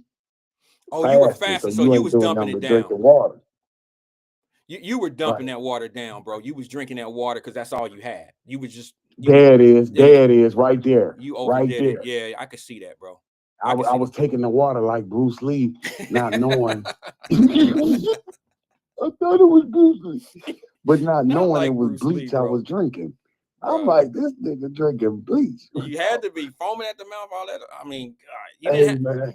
But I'm warning you, we got to stop drinking. I mean, just tell the kids and the older folks and the medium folks, we cannot be drinking this stuff, man. Because I mean, I'm glad I made it back. I went and bought flavorful water from Family Dollar, sir. Oh, okay. So you putting flavor inside the way that works a little bit. No. The one already come with the flavor. The great flavor water, 0 calorie. I got you. Yeah. I got you. They sell some of that at Kroger as well. They have those little tablets that you can put in a bottle of water and then you shake it and it'll give it like a Kool-Aid taste or whatever, but you're really drinking, water. It's pretty cool. And that's always the best art in the shoplift because they always on the list. I'm just thirsty. Yeah. I ain't starving. I ain't steal no lobster tail. I just stole a bottle of water. So they let you go with, they compassionate toward the thirsty shoplifter, you know what I mean? As long as there ain't no alcohol. Right, I got you. I Yeah, understand. man. I So just wanted you to back share. from your trip from California? Everything good? You back on Oh track now, yeah, right? man. Man, I went on Hollywood Boulevard. Guess what I seen, man? Michael Jackson. Well, you know, I seen the star or whatever. Yeah, I seen the impersonation. But I Okay. seen the Scientology church out there, man. Really? It's right on Hollywood Boulevard, man. That shit right there. Yeah. Hey, that shit was scary as hell. Why they said all is welcome. Yeah. Shit. Hey, that's that. They might as well stay the fuck out of here. I hear you, brother. I hear It you. said all is. I'm talking about, but LA was tremendous. I went to the greatest barbecue spot in the country. It's called Destination Smokehouse in Marietta, California. Best oxtails. That's the one falling off the bone. He an internet sensation right now. Brother Really? out of New Orleans. Yeah. Went to Smokehouse. I'm talking about best barbecue in the country, Wyatt. Okay. Marietta, California, man. Yeah. Meat falling off the bone. Yeah. How Yeah. was the sauce? Yeah. Sauce was good. So, man, you ain't the sauce was good, but I ain't eat the sauce till the second day. The oxtails were sold. They opened up at 11. Oxtails sold out by 1:30. We was there by 1:30. Oxtails sold out. Mm. Put the barbecue sauce on it the next day, and then I felt the sauce. His brother, he a elder guy from New Orleans, met up with the money white dude up in New York that did coffee, man, doing it big. Now that he don't sell coffee no more, it's just straight ribs. He talking about we got a little coffee in the barbecue, but that's how they doing it, man. Really? Yeah, man, you'll like this spot when you out on the West Coast, 'cause I know you're a West Coast. You get down out there, man. Check them out. You might have to check that out, man. Might have to You check an that out. oxtail? You mess with the oxtail? I don't do oxtail. I don't. I'm not a big fish eater. I don't eat anything that look like it'd jump off the plate and come back at me, and I don't really do that. But you know, Oxtail ain't no fish. That's ox. well, I'm just saying, I'm not a big, I don't eat fish. I don't eat cow tongue. I don't eat frog legs. I don't eat. I'm not a What big. about regular barbecues? Just regular barbecue joint. Yeah, I eat ribs, but there's part that yeah, I don't eat chitlins. I don't eat certain things anymore. I used to as a kid because I didn't know any better. But And I had to tell my cousin, man, you can't be wearing no jewelry. Cali is not a spot for jewelry, Wyatt. Do not rock jewelry in Cali. I know you already know that, but some of these people ain't been nowhere. You know what I mean? yeah, yeah, it's not a spot that you want to be out there flossing. Mm-mm. Mm-mm. Nope. I just had to let you know, man, about my water experiment, man. Okay, I appreciate you tuning in. I appreciate you engaging with us, CK. And man, listen, man, get your water fixed at the crib. Get you one of those little, one of them little, what you call them, those adapters that you put on the water fountain. There's no reason why you should be living there for 10 years and you don't know that the water bad. I knew the water was bad. I ain't never drunk no water before. Oh, I've been bottled water. I told you, like, I just went to this. This is just a situational thing. yeah. Brenda Early said oxtail is not seafood. I was just naming off the things that I don't eat. I don't eat oxtail. I said that. I don't eat oxtail. I don't eat seafood. I don't eat a lot of different porks. I don't really eat that type of stuff. I mean, I've gotten away from it because, to be honest with you, family issues, some of the things that I've seen in my family that some of my mom, my grandmother, and my aunts, and some of some of my close family members go through, and I listen to the doctors say things like, you know, eating habits and stuff like that. I'm already not big on, I don't But know. Mr. Wyatt, let me ask you, if I was to ask you the ratio, what percentage of the country do you think drinks bottled water compared to faucet water? I gotta know that from you, you being an intellectual cat. I couldn't tell you, man, because You we don't know nobody that drink faucet water, do you? not really. Thank My you. daughters all see. Here's the thing. This is what's crazy to me. I'm glad you said that because this is some shit that's been on my chest. I just never think to say it. It's been there. It's just been lingering. Look, bro, my daughters will they have these hydro cups, right? These big hydro cups. they'll have two bottled waters, all right, that they pour in there. But then they'll go get ice out of the refrigerator. Like I have an ice maker on my refrigerator, right? You know what I'm talking about? Where you put the thing cup under the thing and the ice come down, and that's all faucet water. So it doesn't make any sense to me that you're sitting there drinking bottled water with ice from the faucet. Now that just might be my house. Maybe that's a dysfunctional issue. No. That's a conundrum the whole world has been dealing with for the last 36 years. We've been dealing like this. This is an advocate for people that like to drink faucet water. So they always hit you with that. You got ice from the faucet. You see what I'm saying? Yeah, that's a thing in my house. And I get not cussed out, but I get side-eyed. I get, why are you talking to us? I get the daddy don't know shit treatment when when that happens, because I bring it up. I'm like, damn, you didn't took 2 bottled waters, you fill the damn hydro cup up all the way up to the top. And oh, wait a minute, Justin Sharp says the refrigerator has a filter. Maybe so. Maybe I'm off base on that. But I think, quite honestly, because here's the thing, Justin, let me say this about that. You know, the water catcher at the bottom of the, where you put the cup and then you see the bottom where the drained water goes. That's that's always stained. So even if there is a filter on there, I don't know how well it's filtering. You see what I'm saying? You know how water hardens when it dries up? Oh my God. Yeah, man, I mean, it was filled. And then don't forget, remember Mama made that Kool-Aid every day. Remember the Kool-Aid? Oh boy, can I? I still drink Kool-Aid. Oh my God. What's your favorite Kool-Aid before you get out of here? The strawberry grape, man. And hey, man, that was poor. That was worse than the faucet water, wasn't it? Oh hell, you say it was worse? Shit, That man, I shit still was make killing orange us by the Kool-Aid. I day. still make orange Kool-Aid, grape Kool-Aid, and red cherry Kool-Aid. I still do to this day. They ain't stopped making that shit. I probably didn't kept them in business. Hold on. So you telling me you still buying sugar for your household? Yes. Hold on. Don't let me call the feds on you. Don't make me call the feds on you now. You is too successful. You gonna call the feds because I buy sugar? He got 100 bags, 1,000 bags of sugar in his house. Okay. You don't use sugar for anything at home? No, listen, man, it's over, man. You know it. That's like cocaine. Why would you still use it? You've seen the truth now. You too old for this. Wait a minute. You give me a lot of game. Now I got this coming from somebody that eat oxtail.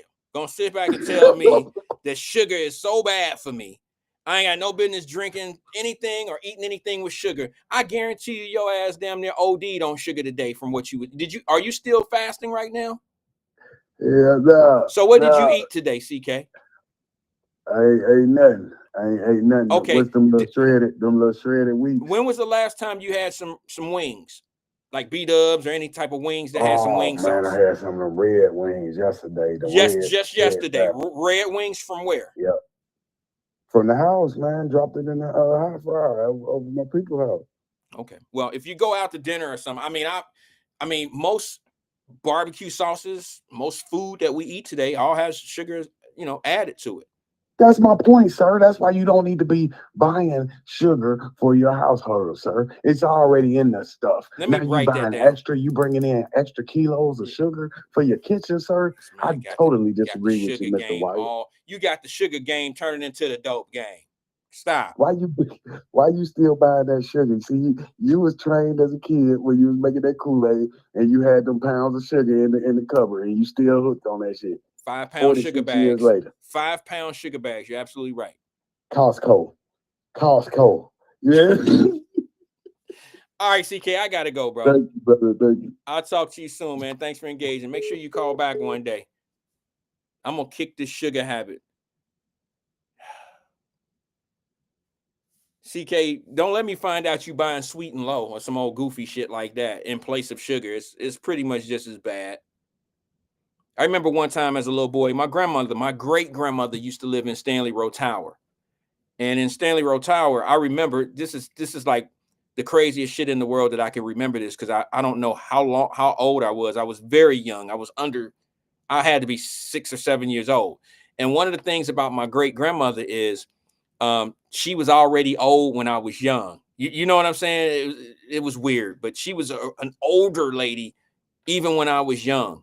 And what I remember about going over there all the time was on her little small table, dining room table, so to speak. There was always this little basket thing that held sugar, but it was always in this little pink pack. I thought it was sugar. And one time, like, I was a Sugar Crisp fanatic as a kid. Like, if they had Sugar Crisp, even the Kroger brand, the one that came in that big ass bag that didn't have no name on it, had nothing on it. The sugar bear wasn't on there, but it looked like Sugar Crisp.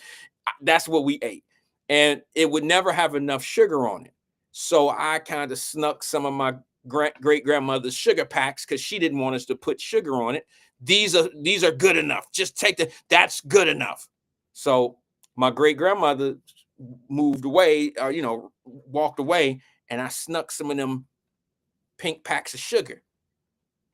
Took that bowl of cereal in the other room and sprinkled what I thought was sugar on my sugar, Sugar Crisp. That shit wasn't sugar. It was what is that? Sweet and Low or something like that. Some type of, should be some alternative sugar thing. It was the worst. And my grandmother would not let me throw that shit away. She made me eat every little bitty crispy Sugar Crisp out of that bowl. Since I want to be a slick little motherfucker. That's what she called. Sweet and Low. Thank you, Linda. Since you want to be slick and go get you some sugar on the side, want to use up my sugar and don't want to ask me because you know I was going to tell you no. I took some of that yellow. I thought it was sugar. And I spread it all on the cereal and I took it in the other room on some sneaky shit. And boy, it was horrible. And it had this taste like I don't know. Y'all, if you ever ate any, some of y'all might like this shit. I don't know. It was the worst taste in my life. And my grandmother would not let me throw that. You don't throw food away in our house. And she would not let me pour that shit down the sink. She would not let me get rid of that sugar bowl. And she made me sit at that dining room table and eat all that cereal. If I was a little bit older, I probably would have called 421 kids on her ass. Because that was torture. That was absolute torture. Family, that's my time for the day. I appreciate everybody being here. Peace and love to those that stuck it out with me. I appreciate you here. Maybe, we'll do this again tomorrow, maybe not as long. Peace and love to you all, man. I'll see you tomorrow, same time. I try to tell them I'm one of the best thinkers of this class. I feel like Maybach music. Shit, I'ma let the chips fall. Niggas is Kimber Walker trying to see me pitfall. Niggas is standing like a synagogue. Think about it, centerfold bitches probably couldn't get a drink about me. They say I need some guidance, but I think they need a stylist. But you should see my wallet. This bitch gon' need Pilates, and you can't see for Lauren. What the fuck, you retarded? I ain't hugging the corner, but I hustle so enormous. I'm modern day good fella, I'm Ray Liotta. Loud smoking so past the L like a semicolon. Yeah, the Bentley is rented, but I got many chauffeurs. Phone partners, if you ain't got them, then you penny loafing. Underrated, that's temporarily for the moment. Only marry a woman if mama cold as Walona. See, I'm second to no one. I'm the messenger poet. They slowly showing their colors. They music good, but they bogus. Wyatt, Wyatt. What they saying, Wyatt? Who they saying, Wyatt? Still in the Wyatt. What they saying, Wyatt? Who they talking, Wyatt? Hold up. These bitch ass niggas. Look, verse 2 gon' be fucking with verse 1, especially when you writing shit that can never be done, Joe. That Kevin Love flow, bored of the shooters. My women be in the newest show, bitches should buy a loofah. Where I'm from, they is ruthless. Babies turn into shooters. Crazy talking and foolish. You catch a shell like a Cooper, and I don't give a fuck. See, my bitches is Karma Shooter. One of them bitches are cute, the rest of them congruent. Why you talking, my nigga, just go and do it. Niggas awful at dressing, they decided music. I'm trendsetting despite all of that view. Still got me another deal big as any nigga in music. The remedy is get your hustle on. Fuck abroad unless you love abroad. Well, in that case, brother, the love her hard. Put my trust in my dog, put my trust in my God. That's you stable and business. listen, I don't fuck with the law. Wyatt, Wyatt. What they say on Wyatt? Who they say on Wyatt? Still in the Wyatt. What they say on Wyatt? Who they talking Wyatt? Hold up.